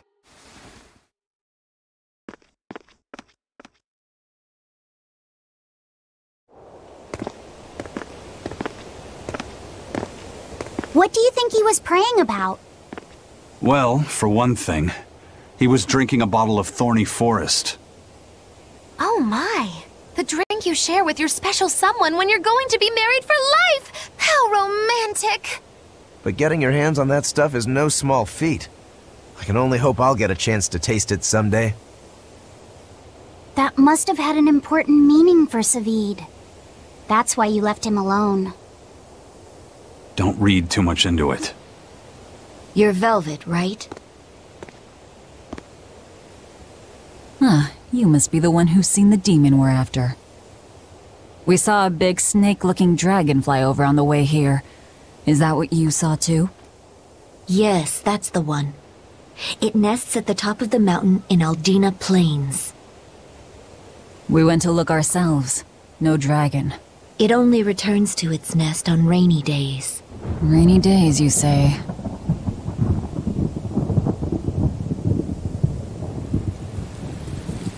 Oh, just look at what you went and made the weather gods do! This doesn't bode well. Not at all! Thanks. We'll give it another shot.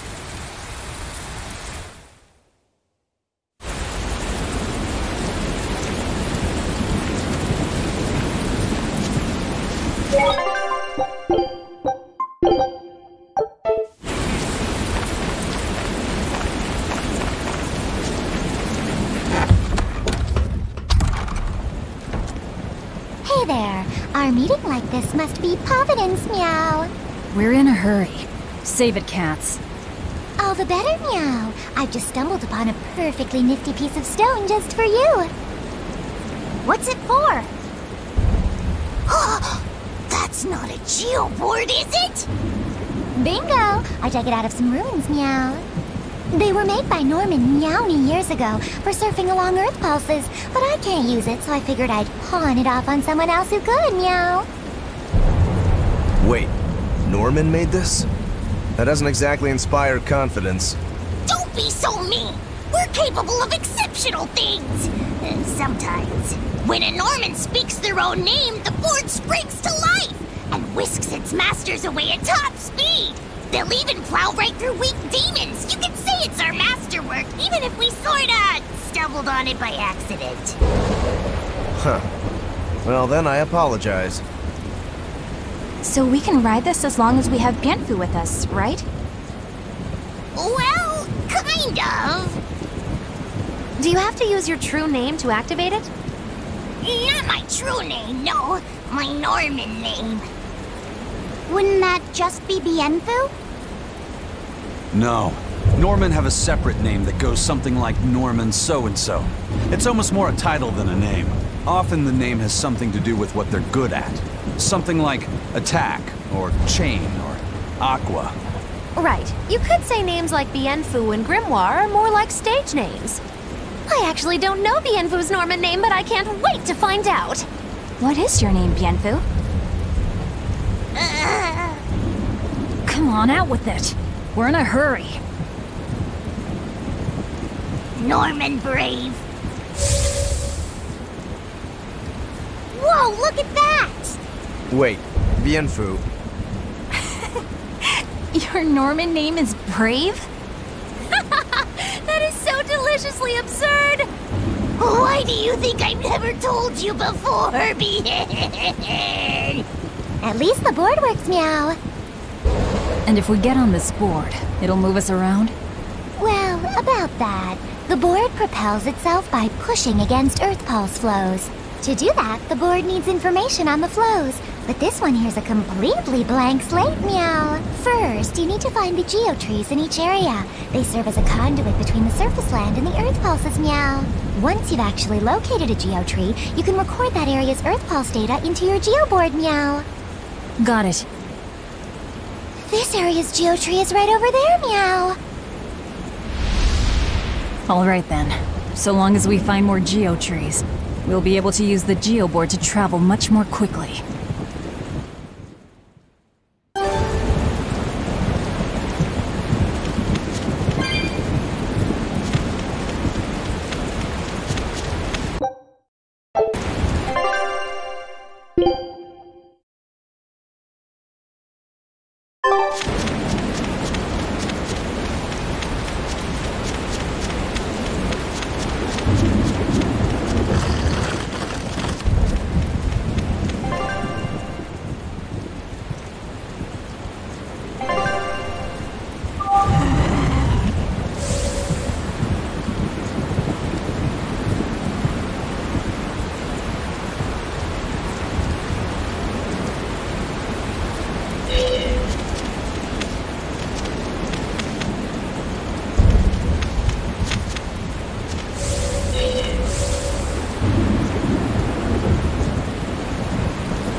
Looks so deadly.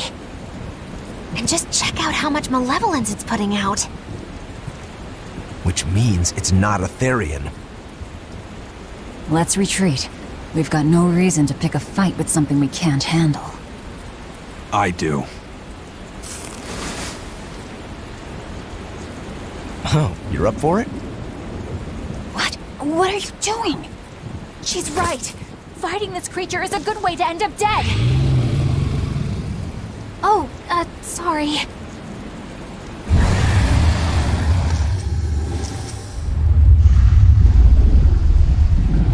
Well, no turning back now.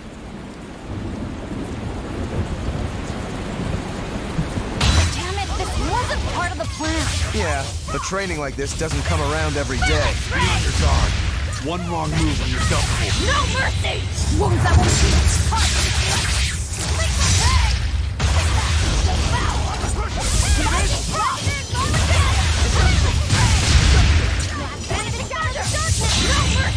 Wounds that will shoot. Blast away the chain.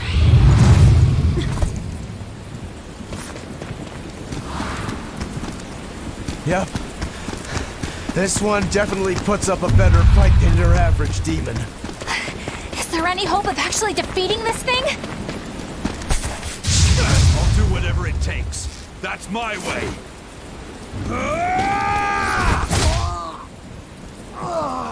Zavid!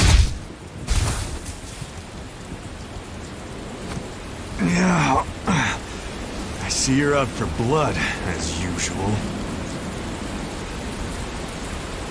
You knew, didn't you, Eisen?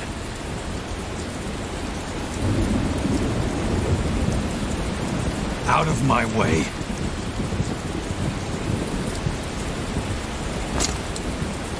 What? Are you protecting the dragon? She's not a dragon! Huh? Back off, or I'll make you back off.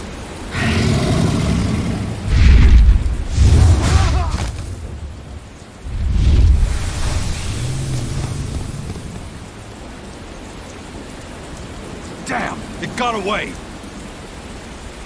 That hurts, babe. And here we hadn't seen each other in so long.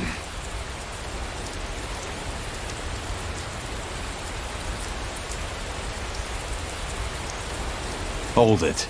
Is that dragon someone you knew? I told you, she's not a dragon.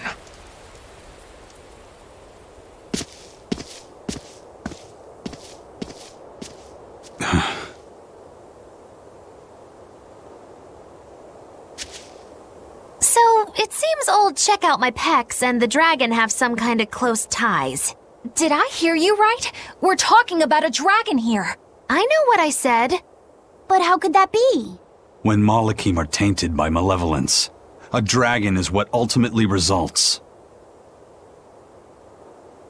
So you're saying that dragon was a Malak Zavid once knew? She must be who he was praying for back in town. Yeah, most likely.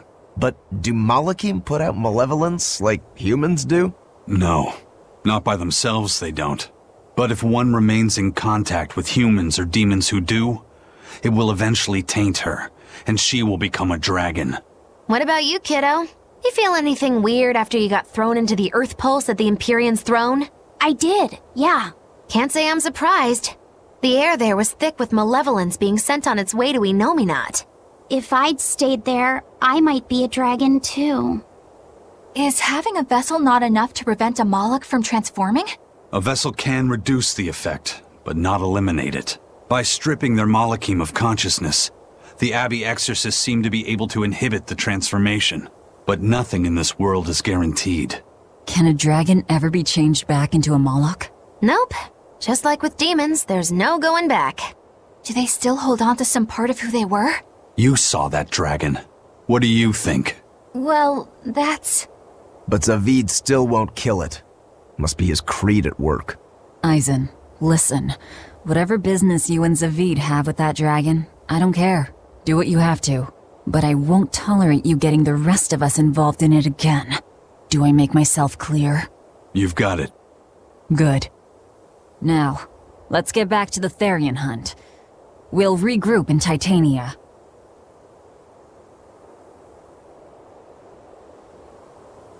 If what Eisen said is true, then could I wind up as a dragon someday? Or Eisen too? I don't know.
turtles, keeping tight circles.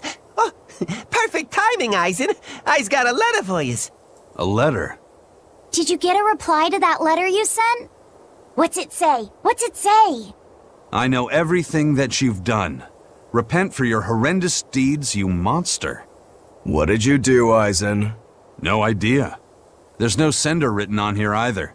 Who would write something so awful? Who cares? If I gave a damn about other people's feelings, I wouldn't be a pirate. I suppose that's true. Forget about it. What's the status of the other stuff? The Palmier made it just fine. But we've run into some troubles finding the Nordals. My deepest apologies. What are Nordals? Nordals used to be given out by Empyrean temples. If you collect a set of 4, you'd find happiness. Oh, so they said. Nowadays, there's only 4 left. Red, blue, green, and black. Even worse, nobody hardly knows nothing about them. Dolls of the Empyreans.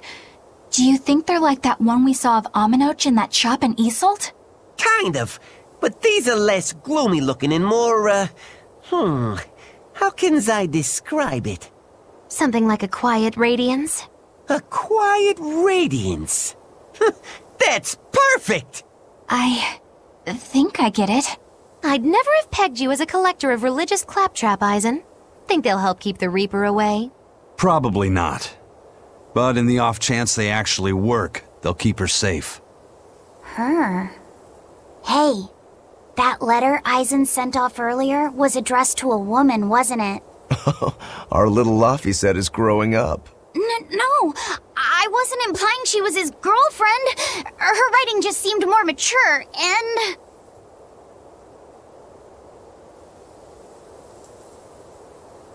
It's nothing like that.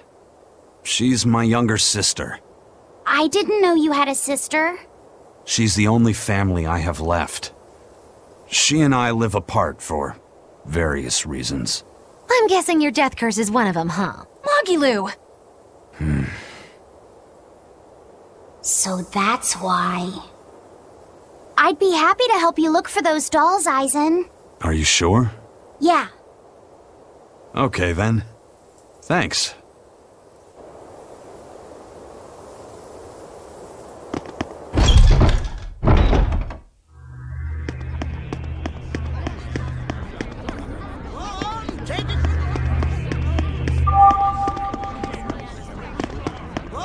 Take a good look.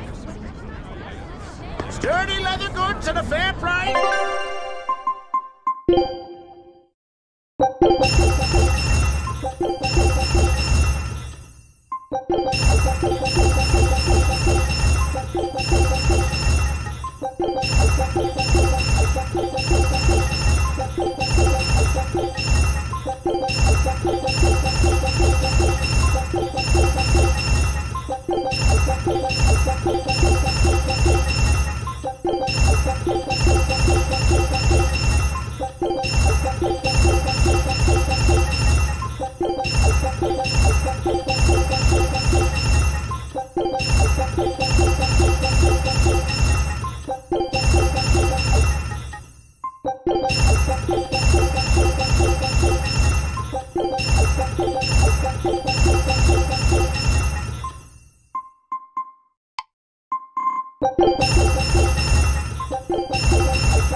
I guess a dragon was a bit much to take on, even for the Reaper.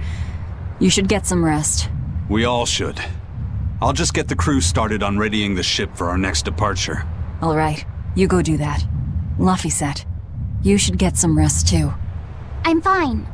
It's more important that I focus on finding an actual Therian this time. I'm going to take another try at sensing the Earth Pulse points.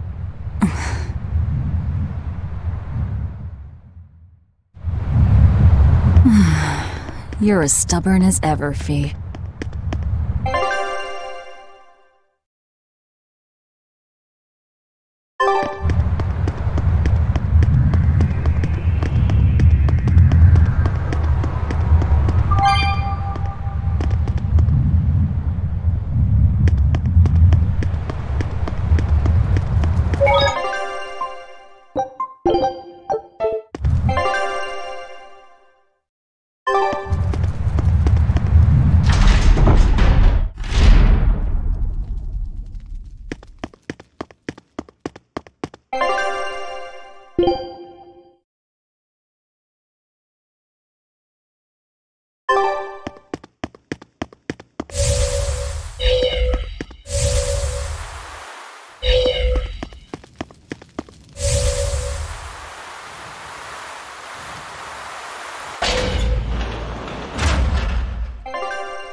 Don't push yourself too hard now, Laphicet.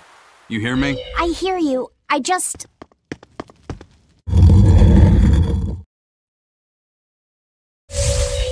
told everyone I could find the Therians, but I've only sent us to the wrong places. Eisen, is there any way to boost a Malak's powers? I guess it's okay for me to tell you this. The majority of Malakim today have their consciousnesses sealed away to be used as mere tools for the exorcists. But originally, Malakim were beings who received prayers from people, and in return bestowed their blessings upon nature and mankind. So you're saying that when humans pray to a Malak, the Malak receives great strength? Yes, in general at least. Some Malakim, like me, buck the system and bring about misfortune rather than divine grace. Oh, that's unfortunate. But who would ever pray to me? Maybe you didn't lead us to any Therians, Fee, but it's not like we came back empty-handed. We found orichalcum to use against Shigure, and we also learned we can hold our own against a dragon. Velvet. So where should we go next, Fee? Northgand! There's a big Earth Pulse point north of Helivis! Works for me. Eisen? We can leave whenever you want. Doesn't matter to me. And I'm all set. Let's make our way to the harbor. When I say prayers, I don't mean outright worshipping. All I'm talking about are earnest thoughts and feelings directed at you. I see. So I'm already receiving prayers then.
next target is north of Helives, near the Faldes ruins. In light of everything we know, I'd say it's highly likely we'll find a Therian there. Let's hope. Then we should make our first stop, Port Helives. With the, mischief we got into last time, getting into the city might prove difficult. Benwick, how are things in Helives right now? That shipping guild that used to handle our mooring is pretty much toast. But for some reason, the Abbey isn't watching the port as much as they once were. Unfamiliar ships have been hauling in relief supplies, so if we pose as one of the transport ships, I think we can slip in. And if we divert some supplies to an unofficial channel, we might be able to secure a new mooring partner. Smuggling in relief supplies for our own disaster. Cheeky bastards, aren't we? It's what'll get us in. That much is true. It's a plan. Roger. I'll get right on it.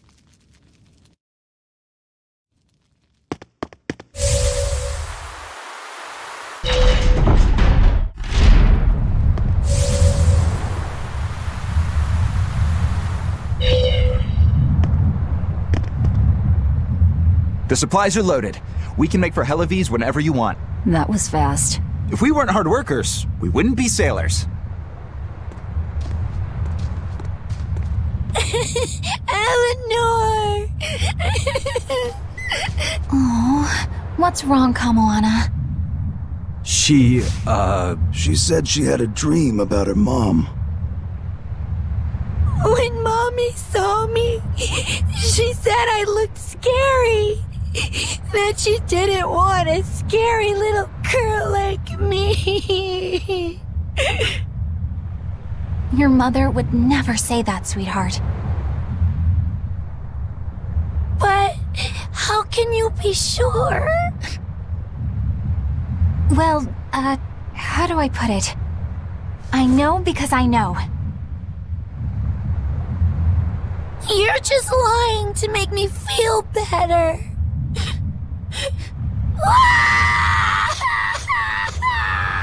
Aw, Kamoana, don't cry.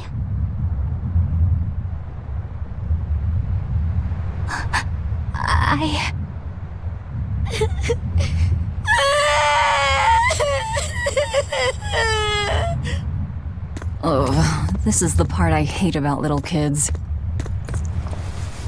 I'm not a little kid! I hate you, Velvet! I hate you! That's right, let it all out. Stop it! Stop it! Mommy! I saw my mommy! She didn't want me!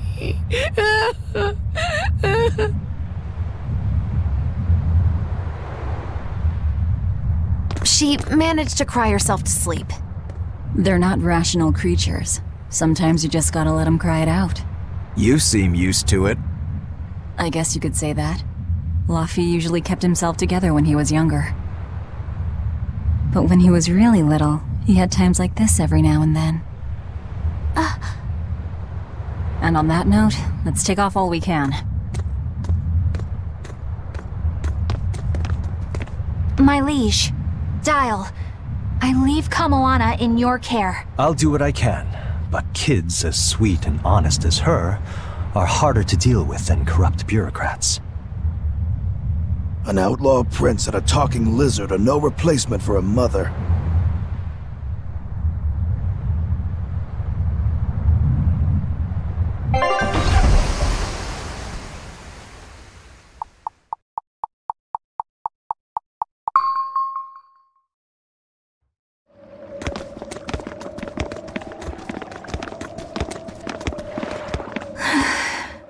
I do hope Kamoana isn't crying anymore.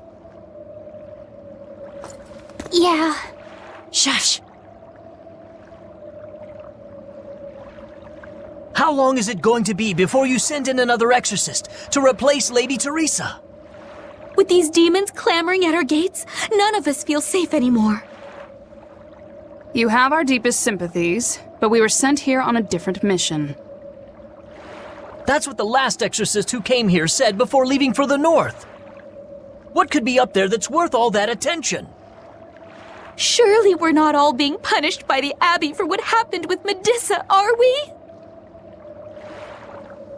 That is not the case. Now, if you'll excuse us, we have business to attend to.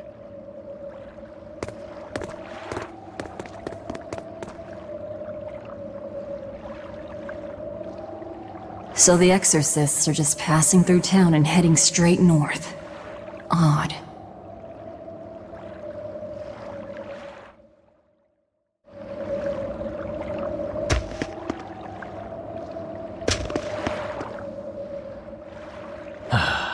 Ever since the Calamity showed up, everything's just gone to pot, I say. Calamity?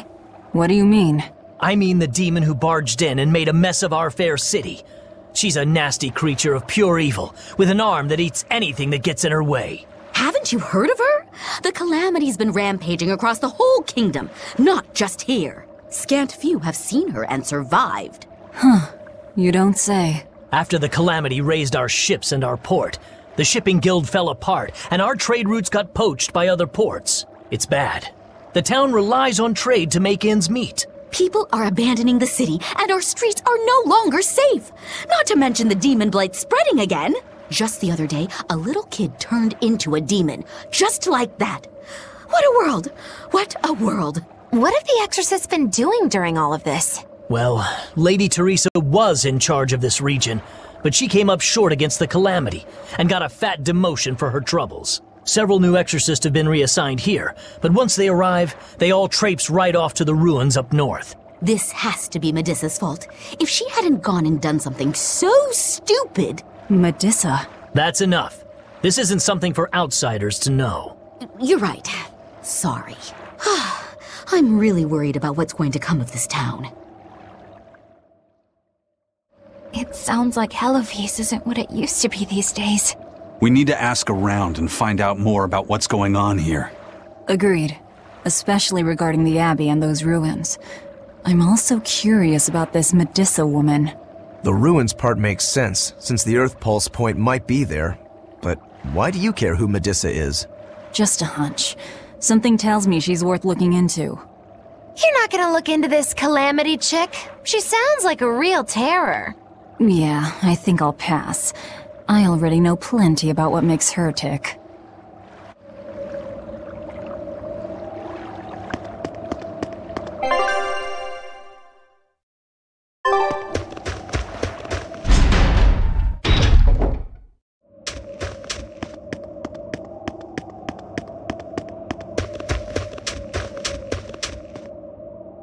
Hey, do you mind if I ask you a few questions? Sorry, I'm busy. Try someone else. Excuse me. My name is Eleanor, and I'm an exorcist on patrol with the Abbey. I was wondering if I could solicit your honest opinion about how this town is being run. Oh, I didn't realize there was an exorcist with you. Yes, please tell the Abbey we want Lady Teresa back. Her governance was strict, it's true, but at least we could live in safety. Now, all the exorcists run off to the Faldi's ruins and leave us here in the lurch. They value some dusty, faraway ruins over the lives of the good, hardworking citizens here. It's just wrong. We've always been cooperative with the Abbey's demands, and now this is what we get in return. I see. The Abbey appreciates your, candor. I'll pass your comments on to my superiors.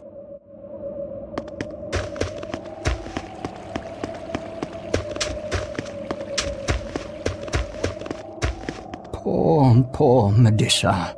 Are you a friend of hers? Yeah, she used to live just down the road from me. Medissa raised her daughter Diana all on her own. And then they up and murdered the girl. Murdered? By whom? The exorcists. Once Diana caught the demon blight, the damned Abbey exterminated her like a rat. How cruel. I felt just terrible, but I suppose there wasn't much else to be done with her. But Medissa, she hated the Abbey for what they'd done, so she barricaded herself inside the sanctuary. She just kept on screaming, all like, demons have feelings too. What happened after that? I wouldn't have been surprised to see her executed, but luckily, she was spared that much. An exorcist stopped the guard who was about to cut her down, said, "Don't kill her, she's receptive." Receptive, huh? I think that's their way of referring to her deep faith. Before all this, she was a real devout lady. That was certainly kind of them. Medissa really cherished her daughter. Can't much blame her for blowing up like that. But the Abbey, they don't care so much about feelings. Reason is all that matters to them. They don't take kindly to people disrupting their order.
If you go north from Helives, you'll come upon the Faldes ruins, which are Abbey property. Mainly, it's used as a checkpoint for hauling ore that's extracted out of Mount Killerhouse. But between you and me, I hear the Abbey also uses it as a prison camp.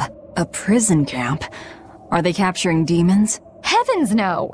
The demons they kill on sight. No, these prisoners are human criminals. Not long ago, this woman killed someone and locked herself up in the sanctuary.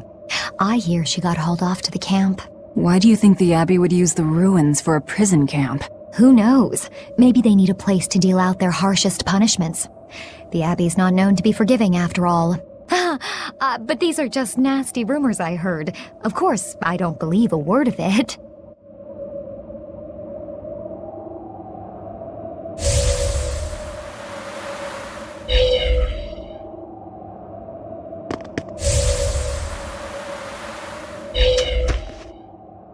I can't believe the demon blight has spread into the city now. Scary times.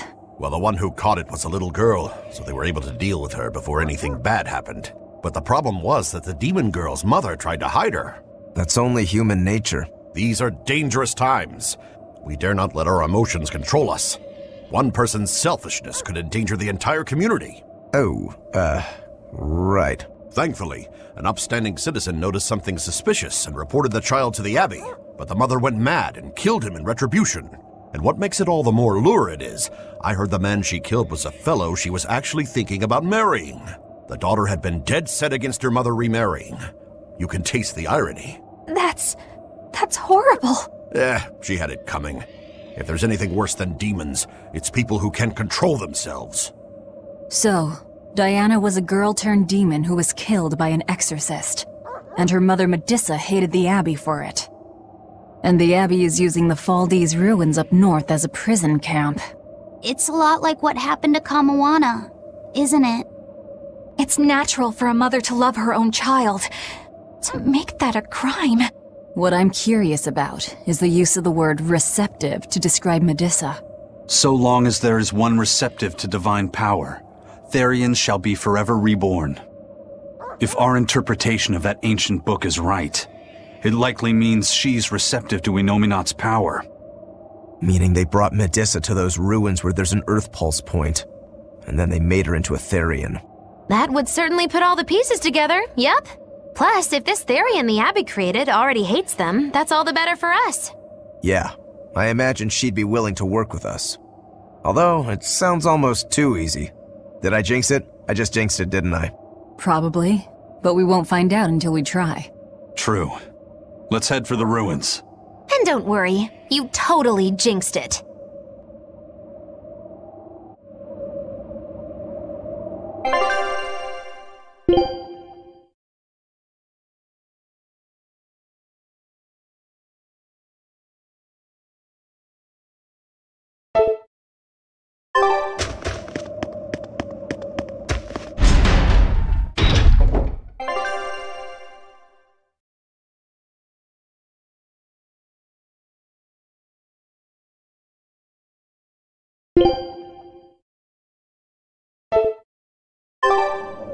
The Faldes ruins are north of Helives. The Earth Pulse point is to the north, too.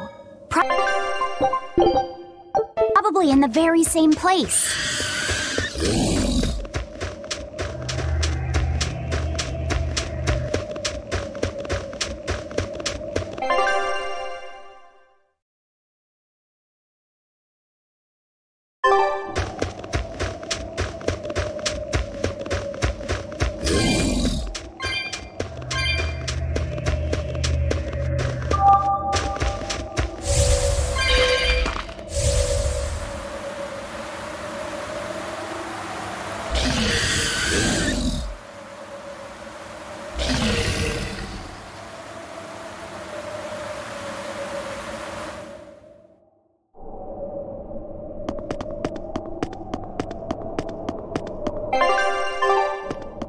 Look, no guards. You think it's a good thing or a bad thing? I'd say good. We can march straight in.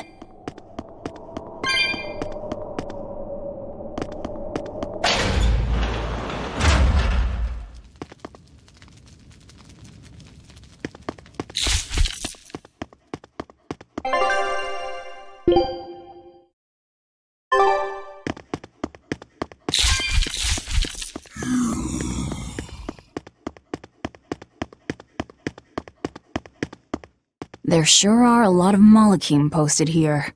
They're probably here to protect the Therian, right? One would assume. The exorcist controlling them can't be far then. Be careful.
this Nordal.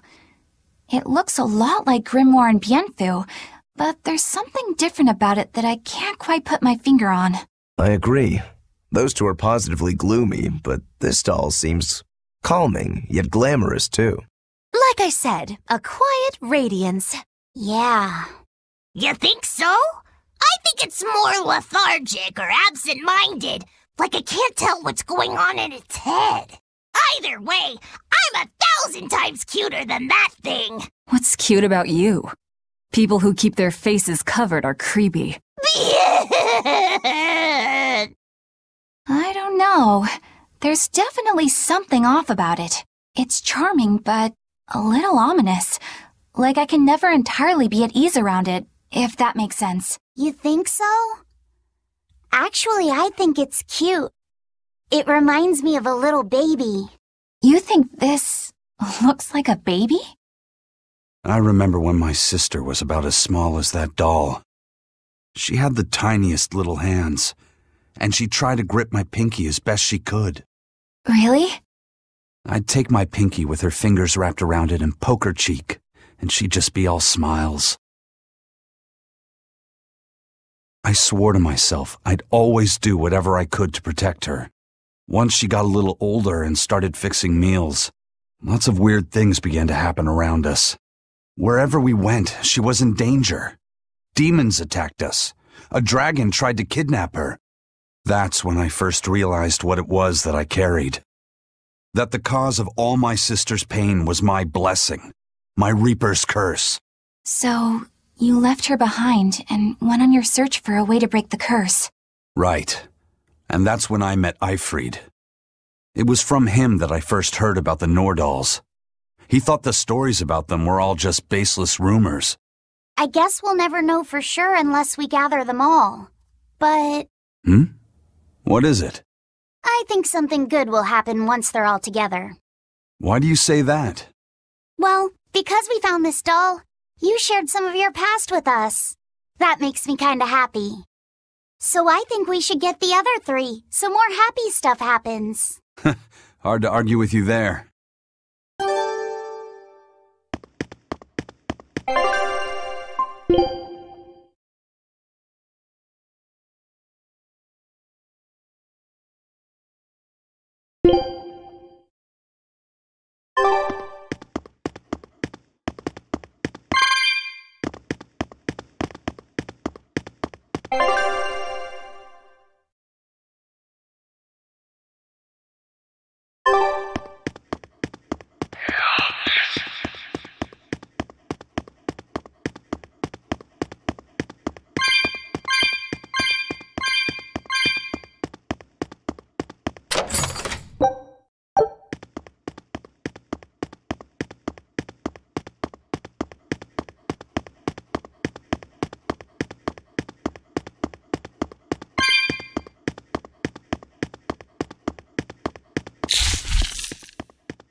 Not worth my time.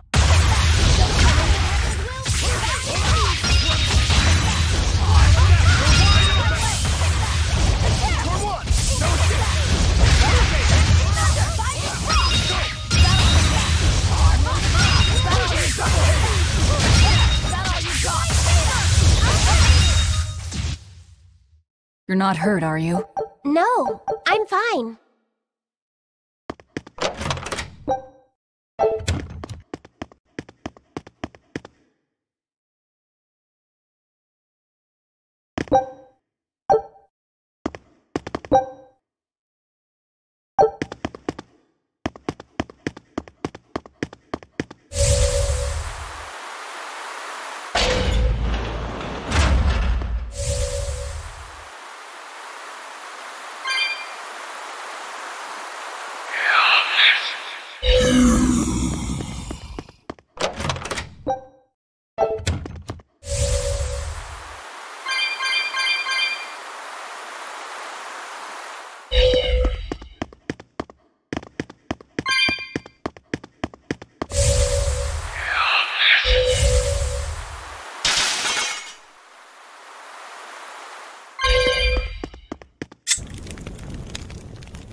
I'll finish this now.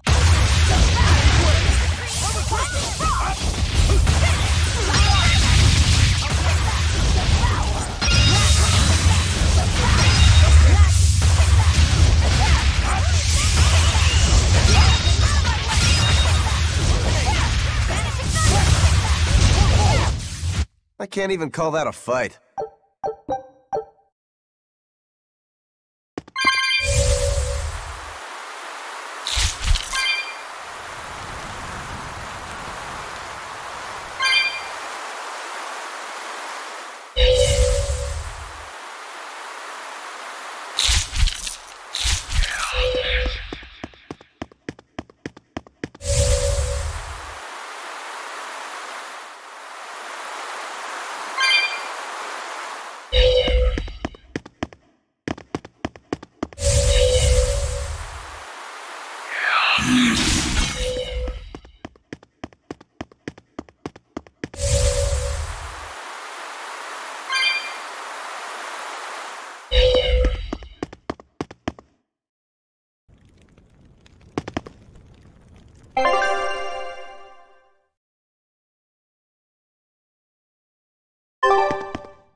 I'll finish this quick.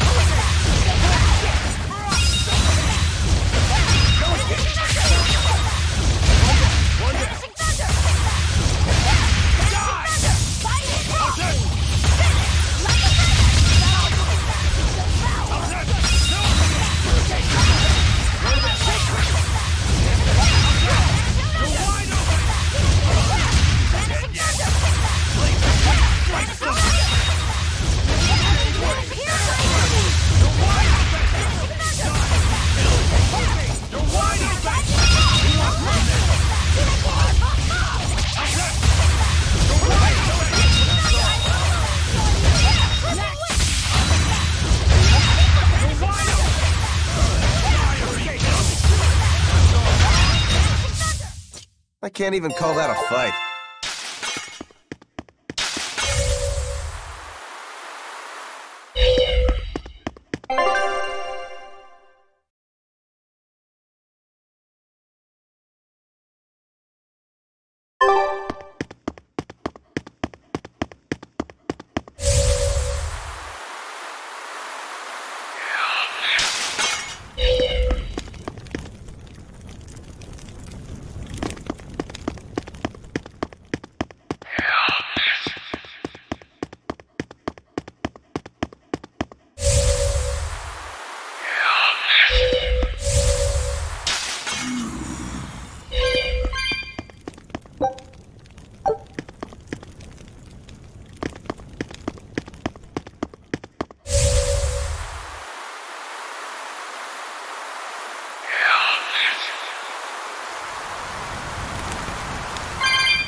How's Medusa been acting? She's calm. It looks like letting her in on the truth worked as well as we thought it might. Good. Maybe she'll be easier to control now.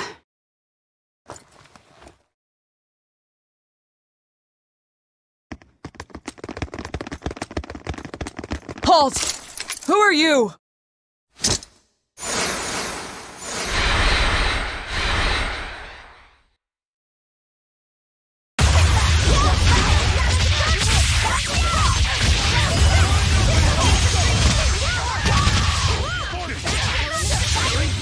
But I'm this wolf. I won't miss! Form zero! Dagger! No mercy! Wounds that will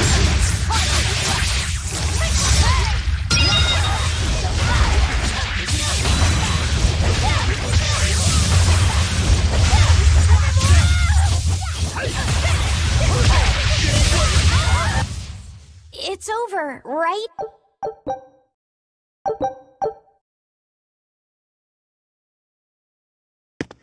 So, Medusa really is here. But what's this about the truth and controlling her?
Don't waste my time.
Don't become like me.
A barrier! She's a Therian! Third time's the charm, eh, kid? Yeah.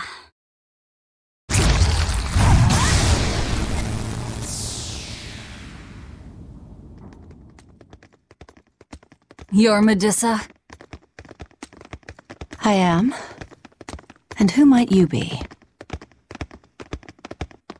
We're like you. We carry grudges against the Abbey. And Shepherd Artorias. It's gonna be okay. We came to get you out of here, Medusa. There's no escape. What? Please, don't give up. I can— No, you don't understand. There's no escape for you. If you dare sully Shepherd Artorius' ideals and the light the Abbey shines upon the world, I will kill you all!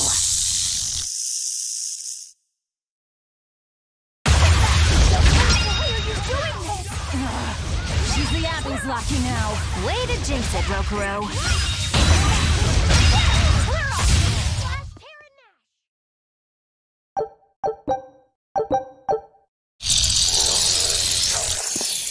They just keep coming. That snake woman keeps summoning them. If we don't go after her directly, there'll be no end to it. Your left hand. Don't tell me you're the Calamity. Why are you doing this, Medusa? Why fight for the Abbey after they forced you to become a Therian? They didn't. I became one of my own free will. But your daughter, slain at an exorcist's hands! You must hate the Abbey for that, don't you? Oh, I feel hate. Toward a world where demons spawn from the people's malevolence. You know about malevolence? The exorcist told me the truth. Diana turned into a demon because of the malevolence she radiated. I knew what I had to do. Become a Therian, and devour malevolence so that such a tragedy would never repeat itself. It matters not what dreadful form my body may take. I will revive Enominat and change this wretched world! If that's how it is, fine. We'll take you by force. Her death will not be in vain. This woman, she's just a grieving mother. It doesn't matter. Ready to die? Think you can dodge? Just try.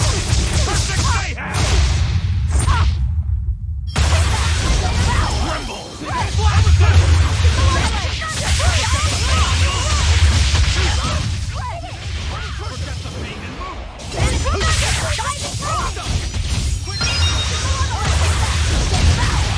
Let's go!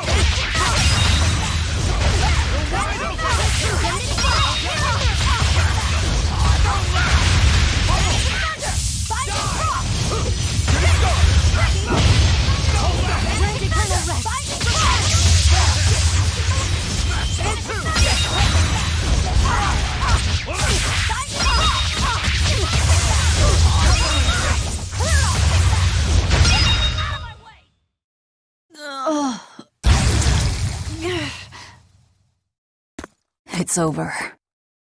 Curse you, Lord of Calamity. Lord of Calamity? That's the name of the demon lord who will bring about the Age of Chaos. The unrepentant embodiment of malevolence, whose blind pursuit of self-gratification will rain destruction upon the world. The irredeemable, uncontrollable personification of human sins. An evil like you! Demon, Therian, Lord of Calamity.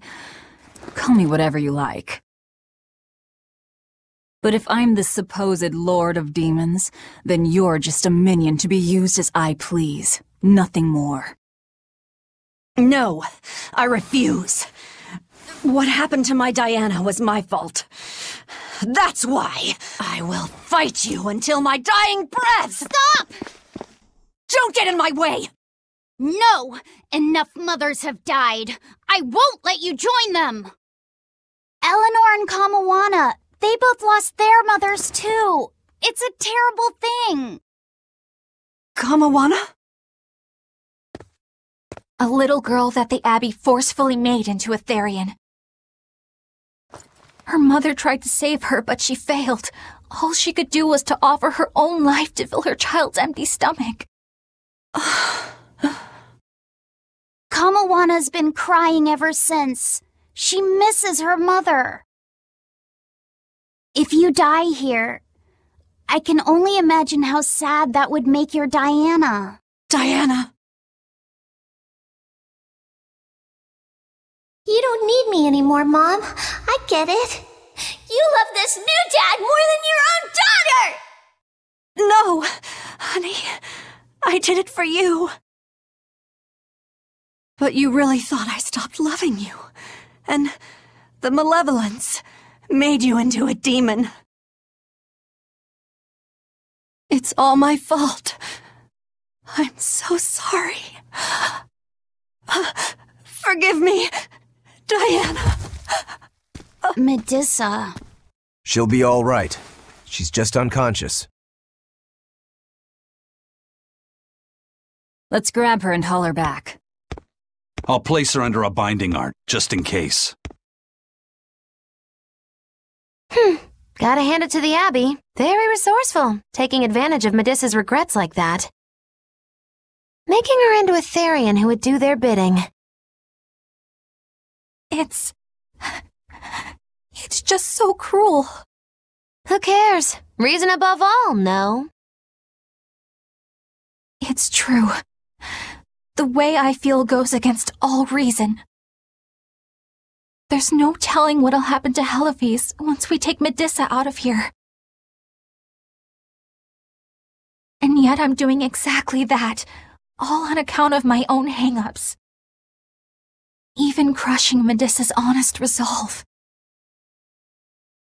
According to reason, malevolence is the fault of the individual. You assume no responsibility or guilt for what happens to them. I refuse to turn a blind eye to the consequences of my actions. I chose this path to seek the truth, not to deny it. If I'm to betray reason, then that is the very least I should do. You're too much, you know that? You and Medusa both. Quit overthinking things. Just blame all the suffering on the Lord of Calamity. Makes life easier. Velvet, I'm not trying to cheer you up. I'm just saying it doesn't bother me. Whatever's coming, I can handle it.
Hey, Eleanor. I was wondering, do you think I hurt Medusa, saying that stuff to her back there?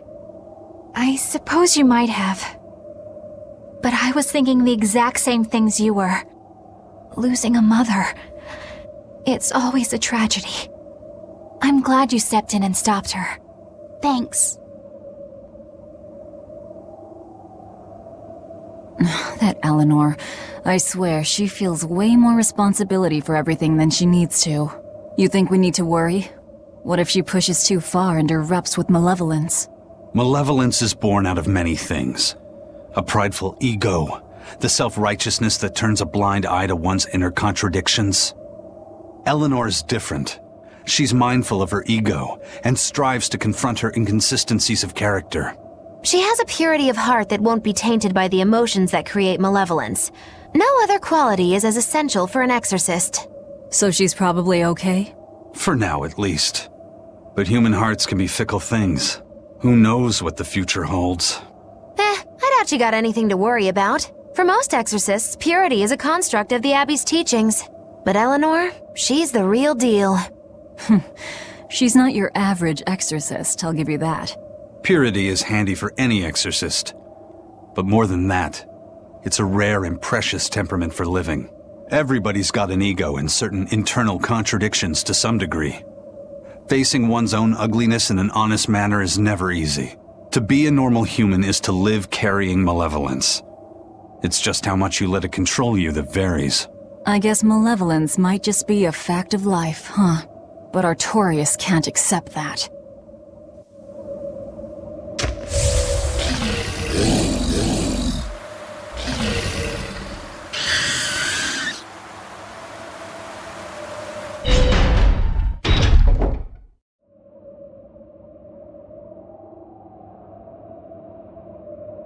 Well, I don't see anything out of the ordinary.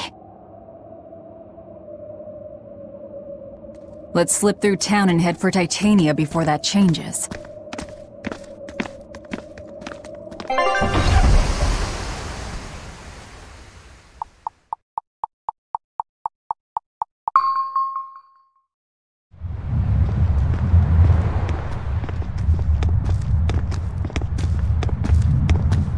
So this is your secret hideout.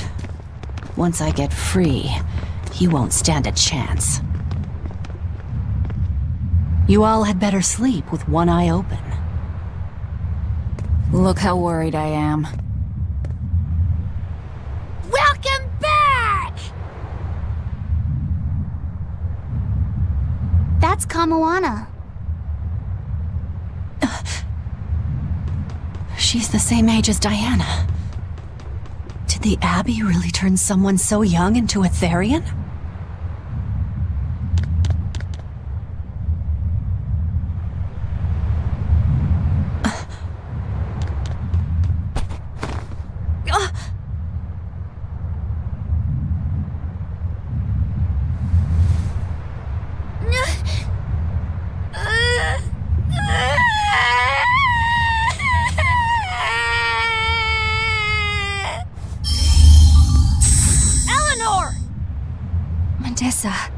Please, would you be able to talk to her? Is this a trick? Kamoana may be a Therian, but deep down, she's still a normal little girl who misses her mother. I can't do anything to console her, no matter what I try. But if it were you...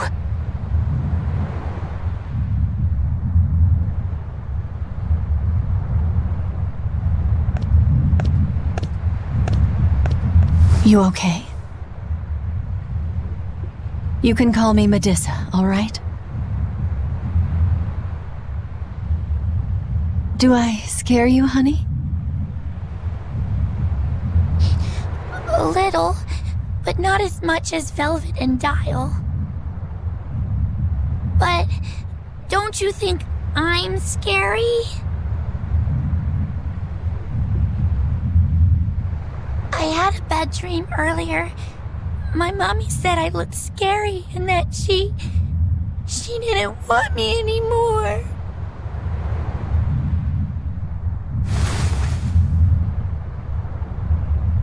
She would never.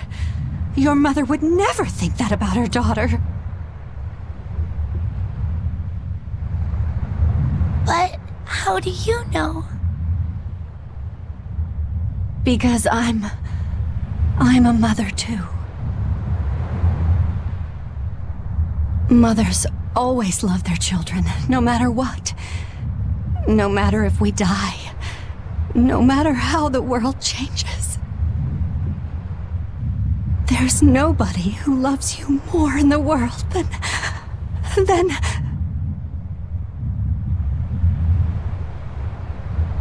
It's okay. You don't have to cry.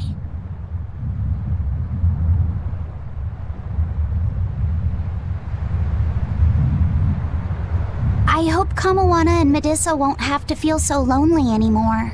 Yeah, trying to stop the waterworks gets old fast. Listen, if it's not too personal, was your mother, She's dead. I lost her when I was even younger than you. Oh. I'm sorry to hear that. It's fine. It just means we've got things in common. So no feeling sad and alone, okay? Oh no, I'm fine. I don't feel lonely or anything, I swear. What's gotten into you? You're so strange sometimes. No, I'm not. Eleanor, I'll have you watch over Kamoana and Medusa. Yes, of course. I'd be honored. Thank you. Are exorcists supposed to be so polite to a grand poobah of calamity or whatever? Sure, why not? Besides, the Demon Lord ought to not trouble herself over such trivialities. Velvet, Grimoire's calling for you. She says to bring Laphicet and meet her at the observation tower. Got it. We better get going then.